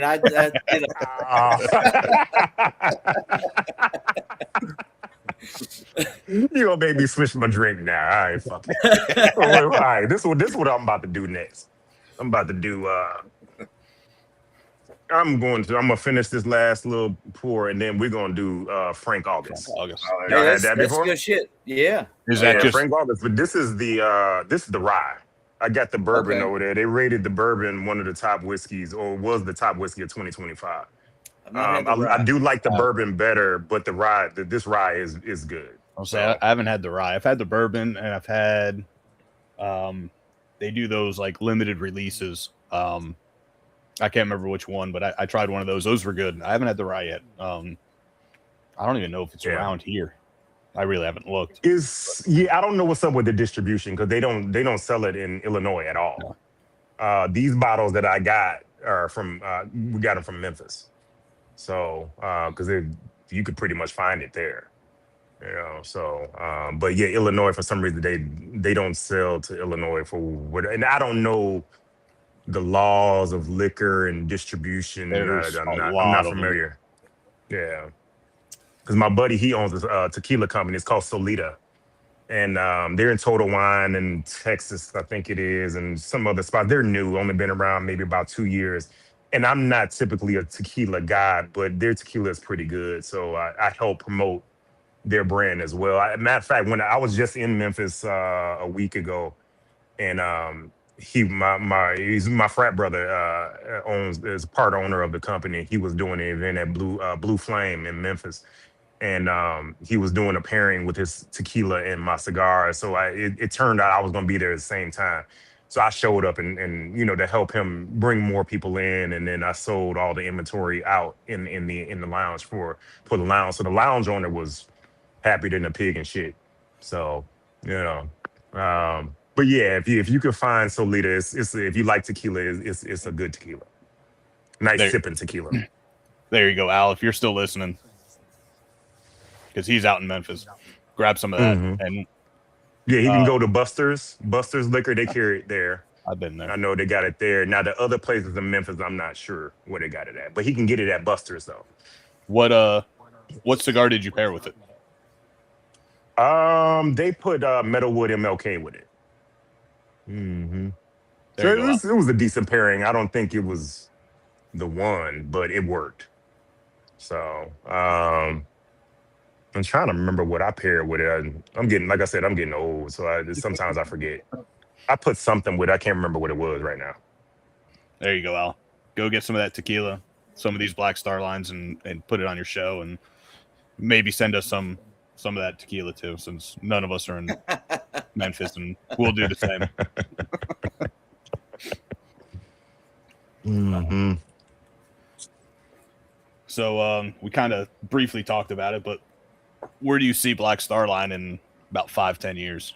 Like you talked about some limited releases, but Yeah, just more lounges. That's how we're just looking to expand our footprint. Gives me more places to go. Because I'm on the road all the time anyway, so it gives me more interesting places to go and meet more new people and expose people to a smaller company with great tobacco. I'd say Jacksonville, but I think we only have. If I say 5, it's a lot of cigar lounges or shops that actually do smaller boutique brands. A lot of them around here, just like you walk in the humidor, it's all this whole section. Yeah, it's all legacy. Legacy, yeah. They might have a few smaller ones here and there, but like even if you start talking like, hey, have you ever heard of Black Star Line? They'd be like, never heard of them. Yeah. And it's just I try to stray away from legacy cigar lounges because those are typically the lounges that they don't hand sell the cigars. They just let you walk in there and it's a free for all, and then you just go for a brand that you already recognize, like Drew Estate, because it's easier for them. I like lounges that actually engage the customer, and they're like, hey, we got this new Black Star Line over here. They're a smaller company out of Chicago. You should check them out. And if you've never heard of Black Star Line, have you heard of Aganorsa Leaf? Oh yeah, I heard of Aganorsa Leaf. Oh, okay. Well, the core majority of the core lines from Aganorsa Leaf. So if you like Aganorsa Leaf, you're gonna like Black Star Line, and then they try it. Yeah. Well, fortunately or unfortunately, the way however you want to look at it, I'd say 4 or 5 that actually do a good amount of smaller brands. They're so full that they're like boxes are on the ground, and like these boxes are all the way up there. You got to get a ladder to reach. Like they're so packed out with them, and I'm sure they could. I don't know. I'm not in these lounges daily, so I'm sure they've thought about it. I'm sure there's ways that they could fix all that. But like I remember I walked into one a couple months ago, and you're like stepping over boxes, and which is awesome because they got all these smaller brands, but at the same time, it's just like they got a small humidor. Like it's haphazard. Yeah. So almost like walking into a hoarder's house. No. And that's the thing, you step over stuff and you're like, I was told I could bet these cigars here, and they're like, yeah, look down. It's like, oh, I'm standing right over it. Which is awesome to have those lounges here, but at the same time, I wish they had a bigger footprint in their lounge that they could actually display them nicely and get your talking shelf points and all that stuff that you guys all have, and actually display it instead of just stacking boxes and having to move them around. That's the one thing. Well, not the one thing, but one of the things about being in Jacksonville is it's all majority just legacy, which you can't go wrong with them. They definitely paved the way for guys like you and some smaller brands to come along, but at the same time, I want smaller brands because they put out stuff that I haven't had before. Like we had, it's very similar to micro beers. If you like beer, you know, typically the smaller companies, and then some of them I'm gonna name are not technically small anymore, but like Revolution Brewing, Three Floyds. Revolution's right here in Chicago. Three Floyds is right across the borderline in Indiana. They make great stuff compared to say like Anheuser-Busch or the Coors, boring. Like you want those small batch because they seem like the smaller companies put more into the product. Yeah, me and Paul were heavily deep in the craft beer or whatever you want to call it back in the day before we got into whiskey. And that's one thing that Jacksonville has or did have was a bunch of smaller micro brews, craft brews, and I was at a brewery. It seemed like every other day, just trying different things, and and then that evolved into whiskey because of COVID, and evolved into this, and cigars got even bigger, and COVID was a hell of a time for spirits and cigars because everybody was just at home drinking and smoking, trying to figure out what the fuck was going to happen next. So it was a tumultuous time, but it was also a money wise very good. Very good. I know for me, I was working from home, even though I couldn't really do anything work wise. Luckily, I was still getting paid, and I couldn't do anything. So it's, hey, let's go to the liquor store and to the humidor because they were still open and see what I can do. And it was essential. Absolutely. All that stuff was essential. So it's basically whether I'm mowing the yard or if I had a fire pit going or just sitting outside, just have a couple drinks, have a couple cigars. And that's when I just kind of decided this is what I'm going to spend all my money on. So, yeah, going back to this Lalabella, I'm down to the last, I don't know, 2 inches or so. That's still I'm in the last third here. Yeah, it's still so good. Still all the same notes. I don't know if it was because I went to the makers or something, but I started getting, I was trying to figure out exactly what it was, but there was a different like bready note to it, like a sweet bready note. It could be because of the makers, but there was a little bit more sweetness to it towards like, I don't know, getting into the second third or final third. And it was definitely a nice little change from that nice spice and darker notes. It had a little bit of like a brighter note to it. Like I said, I don't know if it's the whiskey or if there's something in the cigar or this lemon seltzer I'm drinking, but it's been fantastic. You didn't mix the lemon seltzer with the Maker's Mark, did you? No. I can pour some in. We've done some shit on this weird show. As fuck, but it might work. I don't know. We've done some. I don't drink anything. I don't drink anything mixed. Everything I drink is neat. How the distiller put that shit in the bottle is how I want it. I don't do drops of water. I don't do any of that. The no most ice. The most mixing I'll do is making like an old fashioned or a Manhattan or something like that. But Yeah, I wasn't a fan of those either. The mixed drinks, they kind of confuse my palate. I don't know what the fuck is going on. And I was like, the fuck am I tasting? There's all this different shit. And I was like, give me the whiskey. That's all I want. You know, I'm a very easy customer. You bring that bottle out and pour it. You ain't got to do shit else.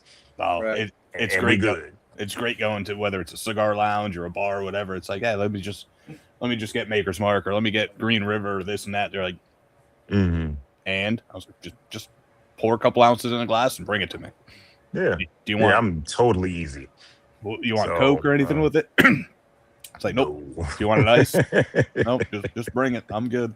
They look at you. Some places look at you like crazy, and other places are like, okay. Do you want a double? I was like, yes. Yeah. Yes, please, and thank you. Well, that reminds me, Jerry. Earlier we were talking about rum, and when you said Coke, that made me remember something that I was going to mention when we were talking about it. OFTD. So it's made by a company called Planet or that's the brand anyway, and it's 138 proof rum. You got my attention. Now you put Tell me this more.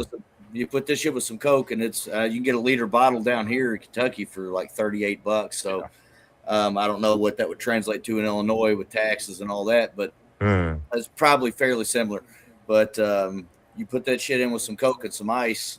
After about 2 of them shits, you're done. You don't need anything else to drink, and you know it'll carry you for a little while because it stands up. I mean, it probably proofs it down to about 110 or so whenever you're drinking it with the Coke and the ice. But it's fantastic. It's bro.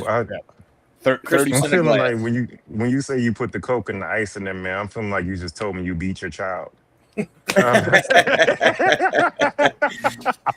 again, I'm fucking with. I talk a lot of shit, bro. Yeah, Don't mind you me. good. I'm cool with it. Yeah, no, this was $35.99 at Benny's. When for you for drink, liter. Oh, they got it at Benny's? Yeah, $35.99 for a liter. Yeah, okay. Yeah, just remind me the name of it. I'll check it. It's a Benny's like 5 minutes away from my house. I'll check it out. Yeah, it's a blend of Jamaican, Guyana, and I think Barbados. It's a blend of those three. Yeah, okay. Okay. It's 3 of my favorite regions for rum. All put into one, and like Adam said, at 69%, 138 proof, it definitely gets the job done. Okay.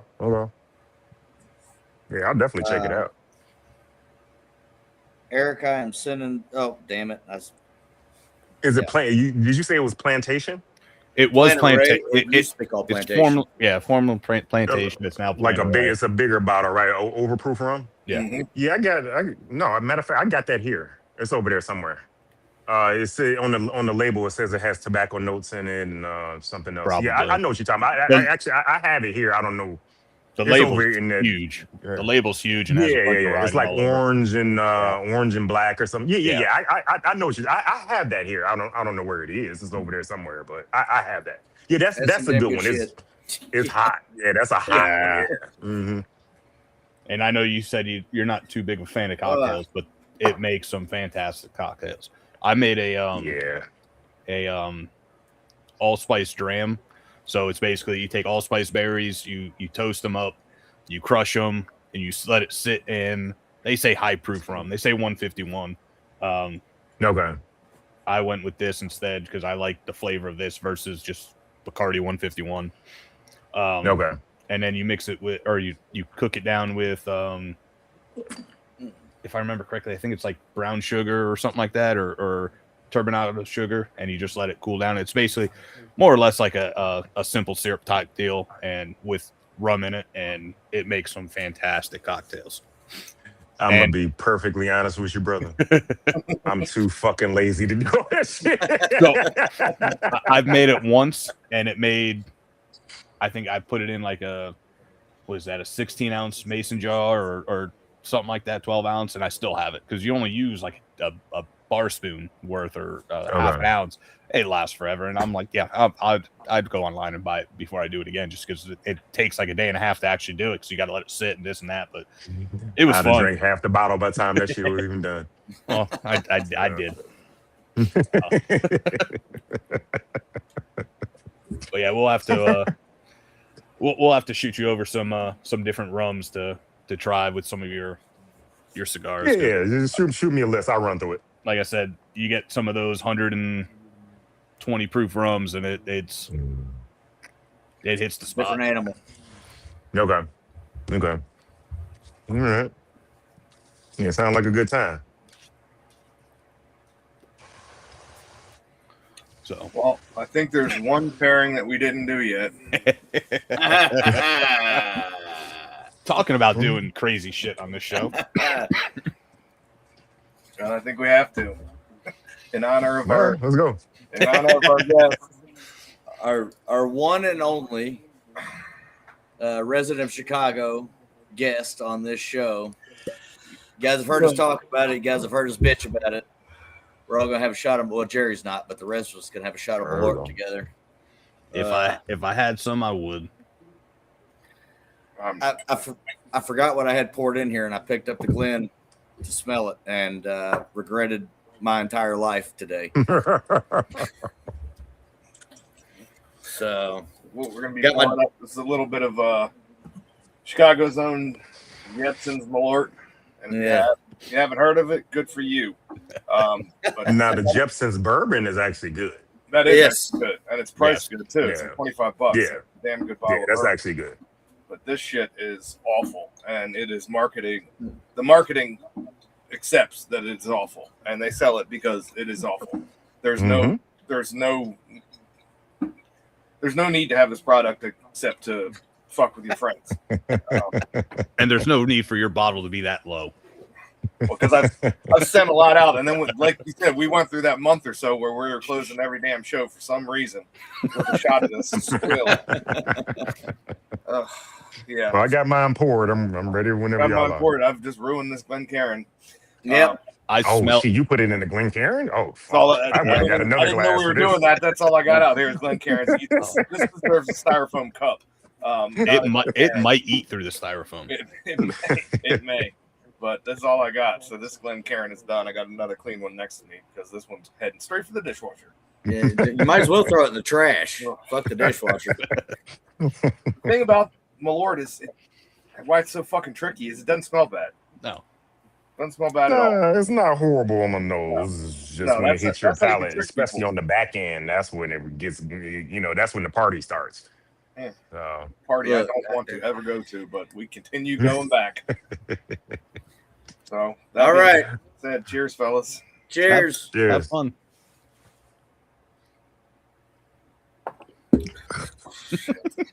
Ugh. Yeah. God. Yeah, that's. Yeah, no. The And fucked up thing about it, And water and Dr. Pepper or whiskey or rum does Ah. not help. No. it helped briefly, and now it's not helping again. It sticks with you for a while. Oh God. Oh yeah, you burp and it comes back up, and it was like, oh, Well, fuck. that's what happened. It was one of our, I don't know if it was Thanksgiving or Christmas or New Year's. That whole time frame, we for some reason decided to end the show with Malort, and apparently we've continued doing that. We actually started the show with it, and like halfway through I burped and I was like, there it is. Like after halfway through a cigar, after about a pour or two, and it's still just that's what came up. And Yeah, It's Not a good different pairing. every time. it's kind of like it's almost like a pig took a shit on my tongue or something. Yeah. I mean, it's different. it tastes every time you drink it.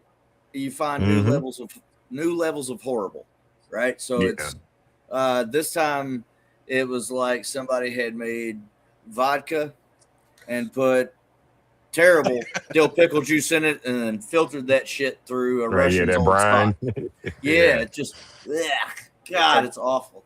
When you cut your grass, that wet clump that's stuck underneath the mower, and then you didn't clean it, and then you cut the grass again, and the wet clump, and then you mix that with the fuel and the oil from your lawnmower. That's it's And a little gunpowder in there too. Yeah.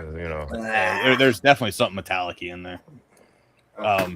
So the three of us met through another podcast right before and during and slightly after COVID, before they decided to end everything. I think because it was all about like blind pours and this and that, and I want to say they sent everybody some Malort at one time, and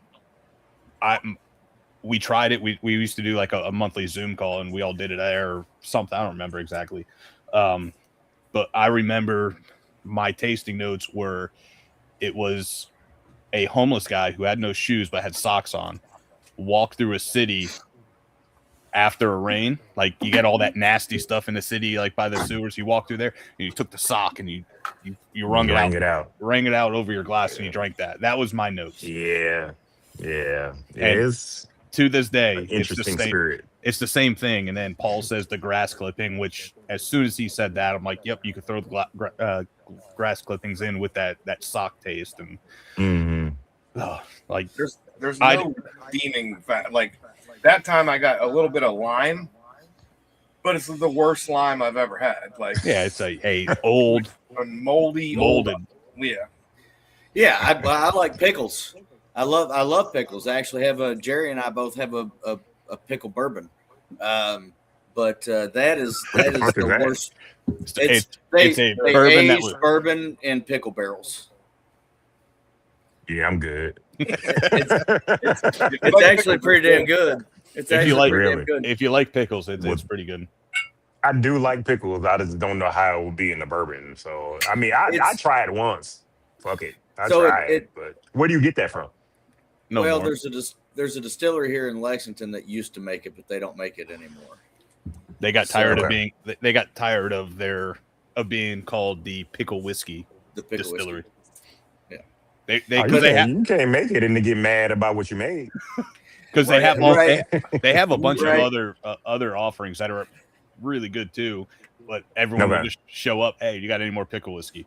Which same thing with Malort. If you're selling it, you might as well do it. Yeah, lean in. I probably wouldn't drink it, but if I was making it, I'll keep selling it. If it's making money, shit, fuck it. And it's good. If you like pickles, it's pretty good. It's definitely pickly, and it's definitely there is one redeeming quality to it, Paul. Since you said there's no redeeming qualities to it, the redeeming quality is, I've made no bones about the fact that I would like to have my own distillery, that kind of thing. If they can sell this bullshit, I can make mine and sell it. That's all I got to say. If you believe it, you can achieve it. That's right. And I believe it because Malort exists. Yes. So if you could put a trash ass product like Malort on the market and it fucking sells like crazy, yeah. Mm-hmm. Yep. Al said it's Malort tastes like toilet water filtered through a jockstrap after 2 overtime football games, then ran through a homeless guy's sock. With some Bengay on it. like in Revenge of the Nerds. But you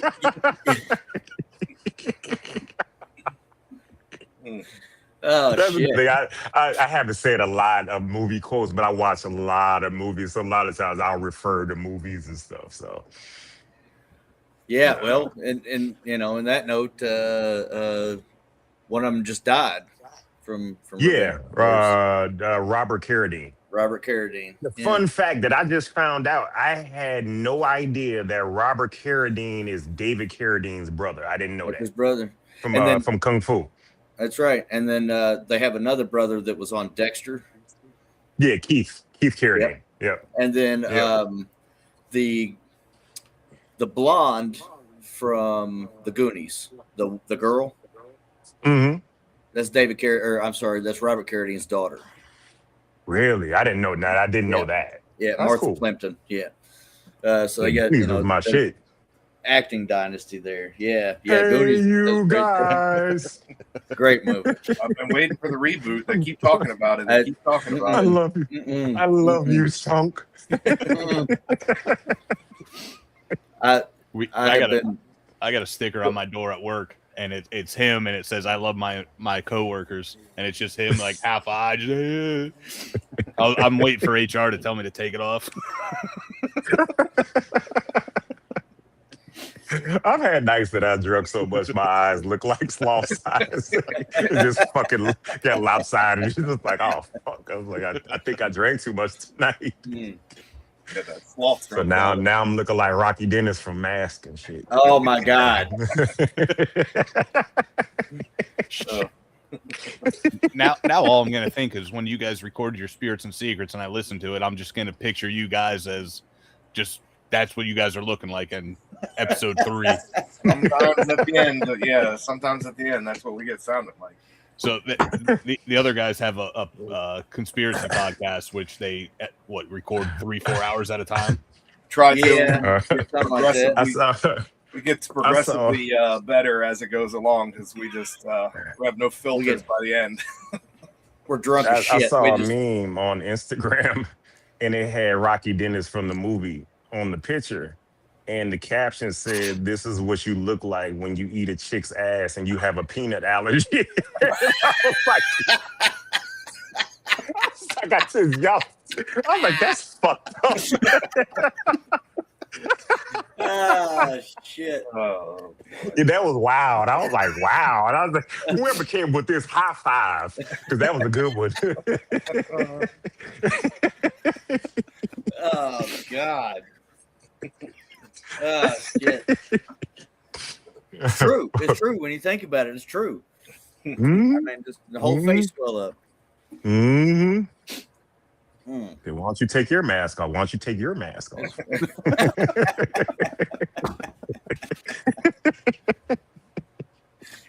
Oh boy, yeah. So another thing I like is like I love bad horror movies, like the word like Thanksgiving and stuff. Like, oh yeah, if it's bad, I'm watching it because this is gonna be utterly ridiculous. So all of the Leprechaun movies are fucking bad and a ton of fun to watch. Yes. Leprechaun in the Hood. Yeah. God, Leprechaun in Space. You remember that one? Yep. Remember Jason in Space? Oh, Yeah. that was ridiculous. That was so bad. There's one that I used to watch when I was a kid, and there was a cartoon of it too. It's called Attack of the Killer Tomatoes. Yep. Mm-hmm. And you want to talk about bad? Of the Killer Tomatoes. That's right. Yeah. That's right. Mm-hmm. Terrible fucking movie, bad. man. You'll be entertained though. Toxic Avenger. Sure. Oh right. yeah, that was bad. And it's hilarious. Oh yeah, it's the midget from Game of Thrones. Yeah, man, that shit was hilarious. Mm-hmm. I didn't watch it. Did I say midget? I meant little people. I'm sorry. We are very PC, on PC, here, as you could tell for the last 3 hours or however long we've been doing this. Mm-hmm. Mm-hmm. I went like 2 weeks ago to Midget Madness. It was midget wrestling at a bar. Fantastic. I've always wanted to see midget strippers. That's on my bucket list before I die. I will go to a midget stripper event and I'm gonna have a ball. So I've seen Bridget the Midget. So I've seen Bridget the That's Midget who it was. And Sassy Cassie. Fuck? Yeah, if you Google Sassy Cassie, she'll go up the pole On all fours. like the legs and the arms are the same length, so she goes right up with four, like the legs and the arms right up the pole. It's wild. Yeah. I gotta see it. I got to. Google Sassy Cassie. I've seen her. Yeah, I'm gonna check that out. That was a wild event because it was Sassy Cassie performing at a strip club, and the guest that was just there doing like signings, not dancing or anything, was Mama June from Honey Boo Boo. Okay, I remember. Yeah, I remember Honey Boo Boo. Yeah. Yep. So she was there just doing a press tour, I guess, at some random strip club with Sassy Cassie as the feature. It was there you go. an interesting show. Yeah. That sounds like my type of scene. Mm-hmm. Yeah, give me some one-legged women in there or something. Yeah, it'd be my. It'd be awesome. I get everything I want in all in one spot. The Midget Madness was cool. They go running around. They put the ring in the bar, so it's a smaller ring, and then they get out of the ring. They're smacking each other with trash cans and stuff. It's like full-blown wrestling. I mean, it's not a gimmick. Like, they're wrestling. They're drawing blood sometimes, but then they get up. Is it like little garbage cans? Yeah, it's like the little 20-gallon ones. Yeah, and then they do like cookie sheets, like some baked cookie sheets, little cones. But then they get up on the bar and they run around and fight each other on the bar, like at the bar. And they're grabbing drinks off the bar and pretending like they're smashing them over their head, but they were really just doing it, throwing it into the crowd. So everybody gets drenched with beer and shit behind them. I've been to a couple of those. There's a bar around me that does it once a year. We've been the last 2 years. It's super fun. And then you get pictures with them at the end, and then this time they didn't do it, but the other group, because they have different groups that travel around. You could pay like $20, and they would get the cookie sheets and beat. You pay like we got our buddy. We paid him $20. This female wrestler, and she beat him over the head with the cookie sheet, and she signed the cookie sheet, and he got to take that home. Okay. I haven't lived long and I haven't lived enough yet. I need to. I'm just boring. I need to experience this.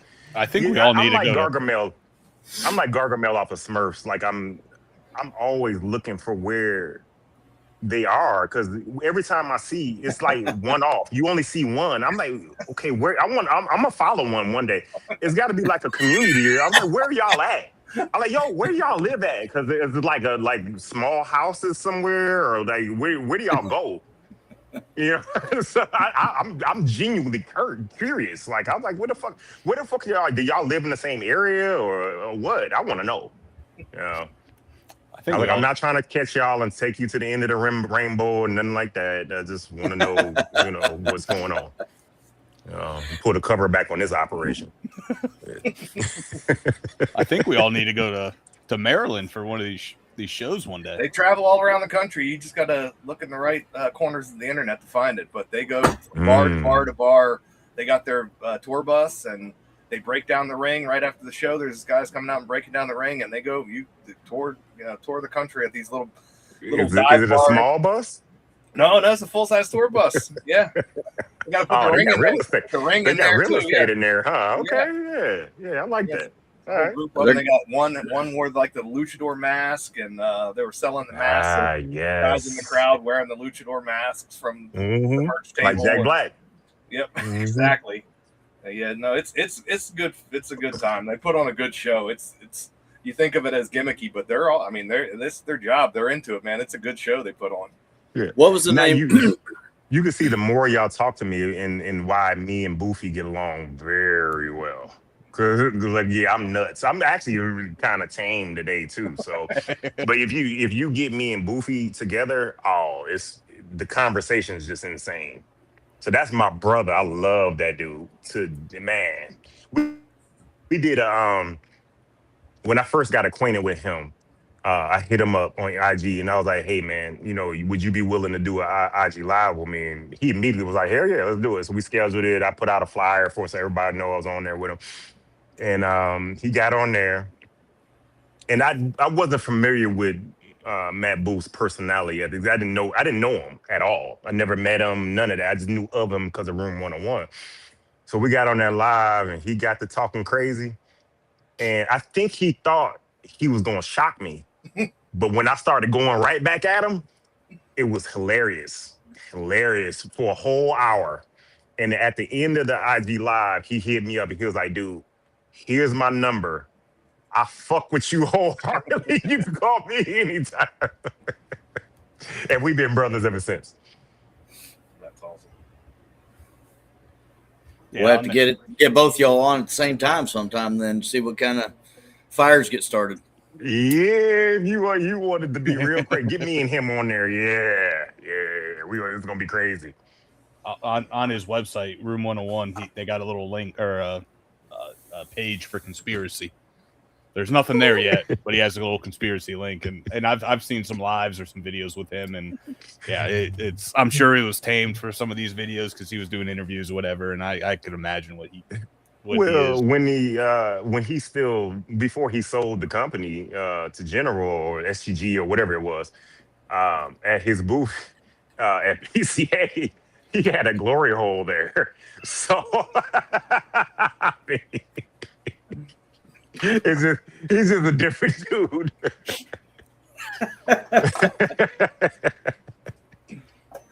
Yeah. and people think cigars are for the sophisticated. Like we just like some toddlers. That's all it is. Mm, yes, sir. But yeah, man, it's like I said, it's been a great run. I appreciate all the support from the customers. I appreciate the love from other owners. It's a great industry. Yeah. Yeah. No, we've definitely met some awesome people over the last shit, even just this last year, not including the other 2 years prior, but so over the last 3 years we've met some awesome people. Okay. And then I know I've met even more at these festivals and talked to, trying to get them on here. But we also do whiskey and beard products, so we try to kind of get all of them, so we're not heavy. Are y'all coming to PCA No. in April? Okay. No. I was gonna say you can come to the booth and do a live interview with me if you want. I was looking That'd be great, but not long ago to see how to get like media passes, and then I completely forgot. It's like, oh, you come back at this date when we open it up, and then I completely forgot, and then I start seeing people, and next thing I know, they were like closed or something. I don't remember, and I was just like, yeah, maybe next year. Yeah, it'll be back in Vegas. Yeah, next year.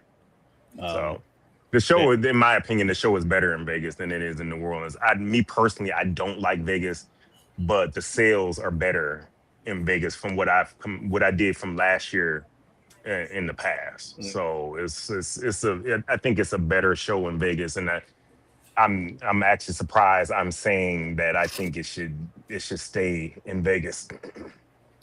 Because like I said, I just don't like Vegas at all. If it wasn't for the trade shows, I wouldn't go. It's just not my type of city. So my days of I'll be 50 this year. So my days of running the streets all night long, and no, I don't do that. Because historically, when I was doing that at PCA, I would be on the trade show floor all day long. And we averaged going through maybe about 5 bottles at my booth every day. And I would do that all day long, go have dinner, and go hang out and drink more to like the wee hours of the morning and get up and do it over and over for days. And then by the time I come home, my immune system broke down and I'm sick. Yeah. And I was talking to Terrence Riley about it, and he was like, bro, you got to go to bed. If you don't, he was like, I'm in bed by at least midnight at the latest. So when I started doing that, I stopped getting sick. And I was like, okay, so I don't go to any after parties, none of that. I work the floor, I have dinner, we go back to the Airbnb, we drink and smoke there, but then I go to bed. So my body just can't handle it anymore. I'm not a spring chicken anymore. I'm a little bit younger than you, and I work at a music venue too. Like I got 3 fucking jobs. One of them is working at this meeting. I was there till probably 2:30 last night. I couldn't get my ass out of bed before fucking 11:30. I think it was noon before I actually rolled the fuck out of the bed. I was like, I can't do this shit anymore. Like, it feels like you got beat with a bag of nickels. Oh, it's awful, man. And I've been to Vegas one time, so I'm not opposed to going back to Vegas. Hopefully I'd have a better experience. I had a terrible experience the first time, but I'm epileptic, first of all, so all those fucking lights all over the place. The flashing, that'll fuck you up. Yeah, and even back then, I was an old man on the inside. I was like, I was 27 at that time, but I was, you get these kids running around on the street screaming, hollering at the top of their lungs, and I just wanted to, open up the window that I couldn't open and tell them to shut the fuck up. It's just too much going on. Yeah. When I'm in Vegas, we get Airbnbs, and I purposely stay off the strip. I don't want to do it. When I leave the strip, I do not come back until the next day. I stayed on the strip at the Tropicana. It's not there anymore. They tore it down, but that's where we stayed. And it was just a fucking it was kind of funny. I was in New York. I saw somebody that I thought I knew. I yelled their name out. They didn't answer. So when I left, I put something on Facebook, said, "Hey, are you in Vegas? I could have swore I just saw you sitting at a bar with your girlfriend or with your wife." And all of a sudden, I get a call from a number I don't know, and I'm like, he's like, Adam, get that shit off Facebook. I'm in Vegas, but that's not my girlfriend. She's back at the hotel. Oh shit! It's like, oh, Yikes! fuck. Oh shit! Yeah, that's not good. Yeah. So I got it off there in time, but I went to meet up with him. I had to walk 5 miles to the old strip, from the new strip, whatever the distance is, 2 mile, whatever.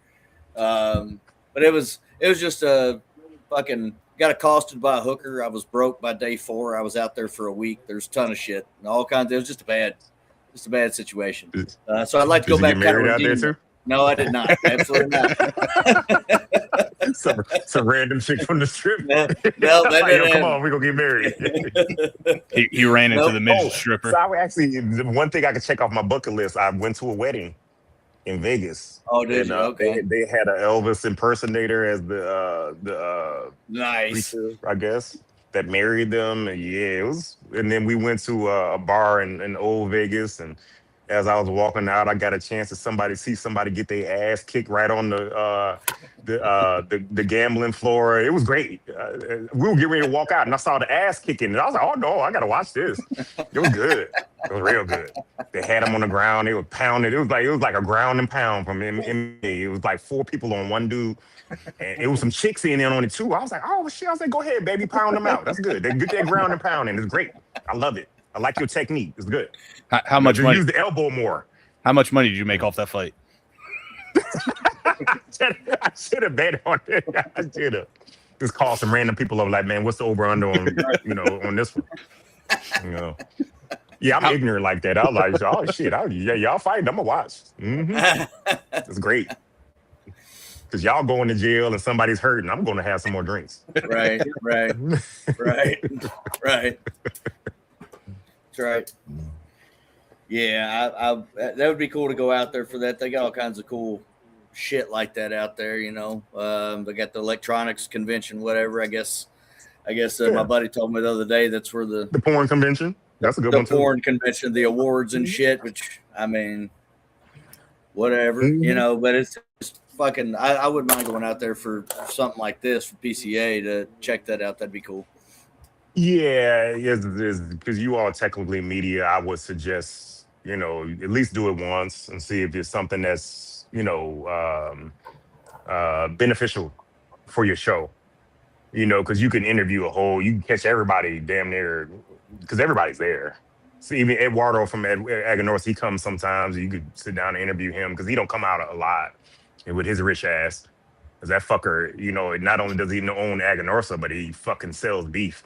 And he used to have a pizza chain. It was like 100 stores, and he sold that. And he sells beef. He sells tobacco. Yeah, rich motherfucker. So they're like, why you keep raising the prices of the tobacco? You're fucking rich, bro. That's my big brother. I love him. He's a great guy. The rich get richer by raising the prices. That's just how it works, Inflation affects the rich too, whether you believe it or not. It's true. So. Indeed, it does. It does. So not as much as it affects us, but it does. Right. But I would like one day to join their ranks and not be as affected by the inflation as fucking. You and me both. You and me both. Shit, I'll sell Kyle's assholes if that makes me a lot of money. Fuck it. I was fucking tired of being poor, man. Tired of being poor, Have been my whole life. It ain't got any better. Yeah. So, but PCA is a very good event. So if y'all can make it one of these years, please do. I love to meet y'all in person. Yeah, that'd be great. Yeah, it would. Yeah. That'd be awesome. Al said him and his counterpart Rob from the Lounge Life, they'll be out there this year. So I told him to go swing Come by. on by. I don't remember the booth number, but you can find me. I'm right. I'm adjacent to West Tampa Tobacco with Ricky. Great. They're to the left of us, and then to the right of us is Postania and Roma Craft. So that's how you can find me.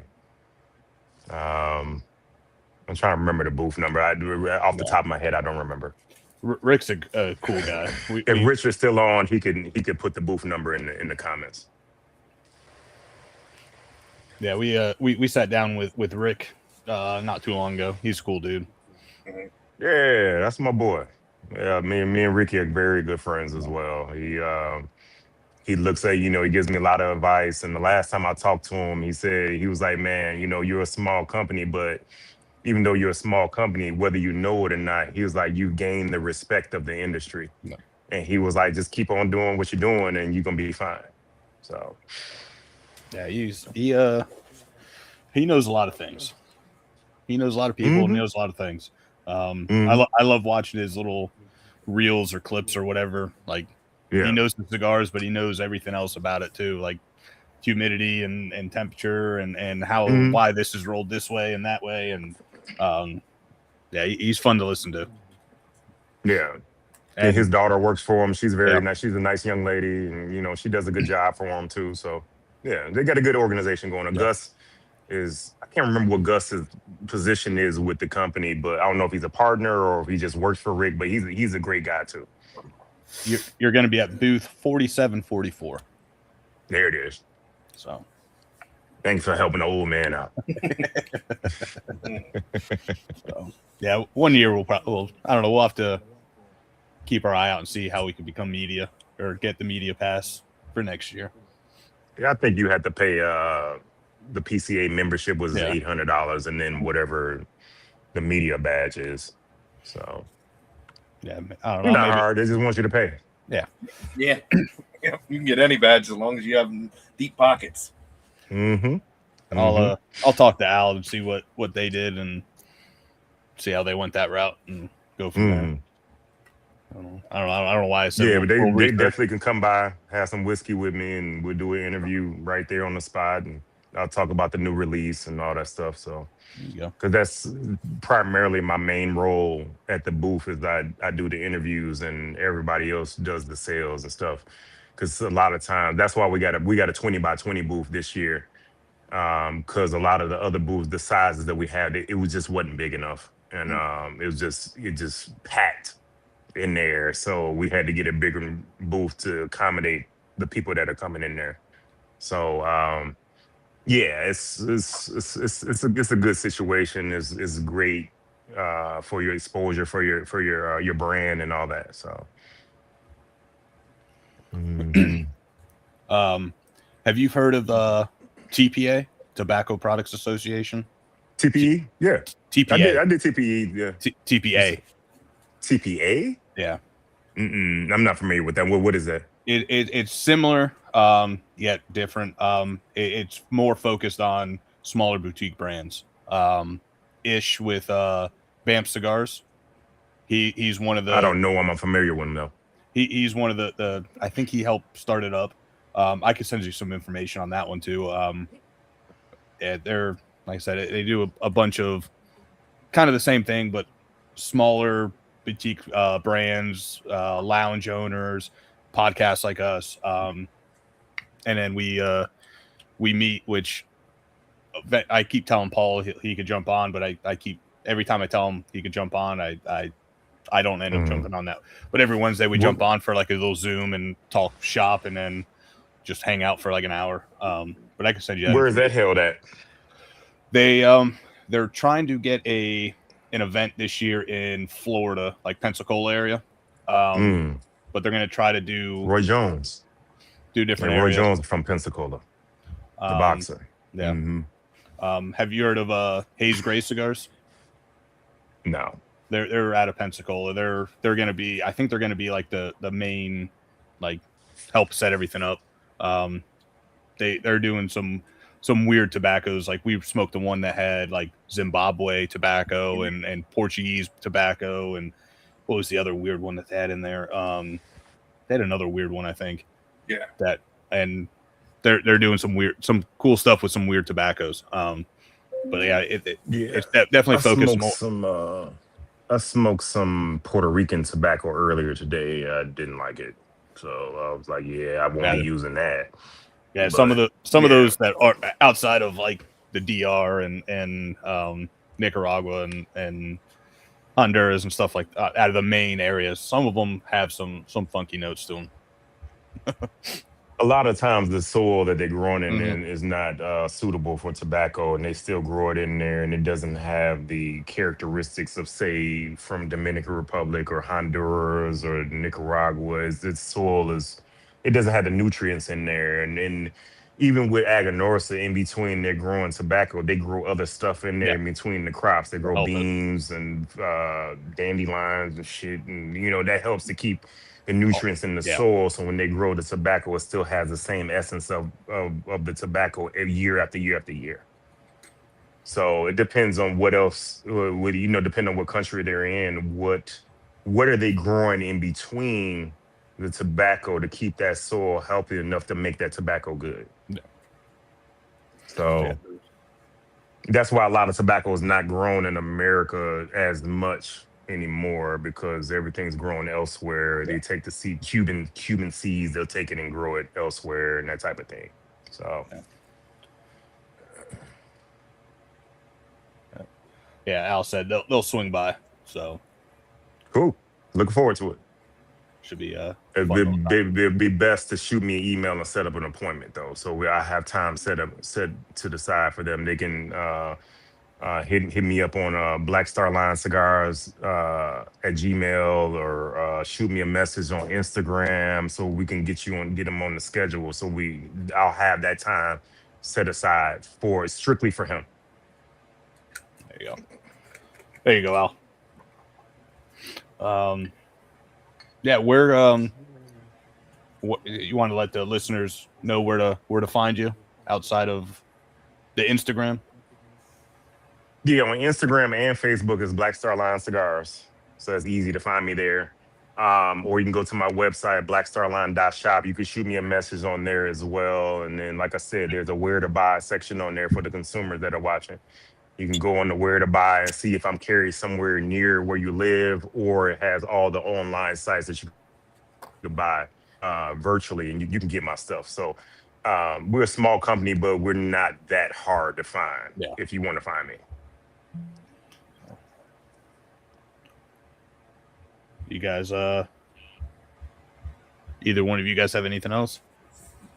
No, just really enjoyed this cigar. Yeah, it's fantastic. I appreciate it. I was already looking at these partners you got online to get some more of them. Try a couple of your different labels, because I was impressed with this one. So I'm a fan. Yeah, now if you like them straight medium cigar, my very last release is Meadowwood MLK. That pays homage to Martin Luther King Jr. Before Martin Luther King Jr. went to undergrad at Morehouse University in Atlanta, he worked at a tobacco farm in Simsbury, Connecticut, and he helped to grow Connecticut broadleaf as a young man. So that's another little piece of history about Martin Luther King that a lot of people didn't know about, and I didn't know it until I just so happened to stumble across it, and I was like, oh shit, this is great. And it goes into what I've been saying for a long time, is if everybody smoked cigars and drank whiskey, all this hatred and racism or whatever is going on, all this bullshit, it wouldn't exist. That's right. So I had to make sure, because cigars are a great equalizer. It doesn't matter if you're a millionaire. It doesn't matter if you fucking mop the floors at a high school. It don't matter. You talk about whatever cigar that you're smoking, and you get to know people. It doesn't matter what your bank account looks like or what color you are. None of that. That's one of the best things about going to a cigar lounge. Is you sit, like me and Adam went to Jake's when I was up there. We were sitting at the bar having a couple drinks, smoking cigars, and next thing you know, we're talking to these guys over here that have a podcast, these guys over here that are from out of state, and this and that. And it's just like, I'm never like, obviously if it wasn't for cigars, we wouldn't have met. If it wasn't for whiskey, the three of us wouldn't have met. It just, you sit down at a bar and start talking, you sit down at a cigar lounge, start talking, and no one gives a shit about anything other than what you're drinking or smoking. Is it and how the weather is today. Yep. Indeed. It's the best industry in the world. I like I said, I was a pharmaceutical sales rep, and I've done a bunch of shit in my lifetime, and I've never been in an industry that was this friendly and people bond together and that type of thing. Is great. Like awesome. When Aric Espinosa, I sent my condolences to him. His father just died, And I just saw his father. I was down at La Zona Palooza, and I think it's held in August or September or something like that. But I was just down there. I just saw the man, and then I go on Facebook a few days ago, and it's a flyer about his funeral. And I was, that tore me up a little bit, and because my dad died, so when I hear about people's parents dying, man, that touches me. So I immediately reached out to Aric, sent my condolences to him, to the Espinoza family, and I also put a post up on my page giving the condolences from Black Star Line to him. And then I saw today he posted on Facebook that he thanked everybody for helping him through this tough situation, and he said it didn't, due to the support that he got, it just felt like a celebration of life instead of losing somebody. He said people were coming by the factory talking to him. Everybody came to the funeral, said it was just a huge outpour of love. And that's what the cigar industry is about. We got to support each other. Amen. So, all right. Real quick before we sign out, is there anything else that we haven't talked about that you want to get out there? I know we talked about a lot and some new releases and PCA. Is there anything that we might have missed or anything that you want to just throw out there? No, I'll just say thank you. Anybody that's watching that supported me, I appreciate it. If you told somebody about us, I appreciate it. If you're thinking about smoking Black Star Line, I appreciate it. Don't just think about it. Pull the trigger. Pull the trigger and get some, and you'll see what I'm working with. And then keep rocking with me. I don't want your whole humidor. I just want a piece of it. Mm-hmm. No, at least for me. I'm sure these guys too. You definitely turned into one of the brands that I will start telling people about. We've met a lot of them, and you're definitely up there. And like I've said it multiple times, I've only smoked this one in the my Fahrenheit or Mr. Fahrenheit, my Fahrenheit. Mr. Fahrenheit, yeah. Jesus, I might have drank. No, I didn't tell y'all where I got Mr. Fahrenheit name from though. I got that name from Queen. Don't Stop Me Now is the song, and he mentions Mr. Fahrenheit in that song. Freddie Mercury does. Yeah. And I took that small piece and I used it. Yeah, I had that for firefighters. I had that. I written hear that down. song every day, and it didn't click in my head, but yeah. Definitely in there. Mm-hmm.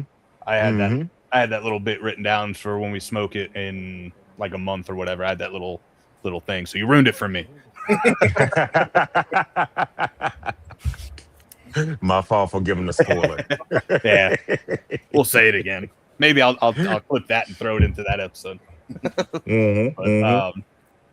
Want to say thanks for jumping on with us for the last, technically recording for the last almost 2.5 hours, and then however long before that. Absolutely. Thanks for it was a good time. Taking some time out and chatting with us.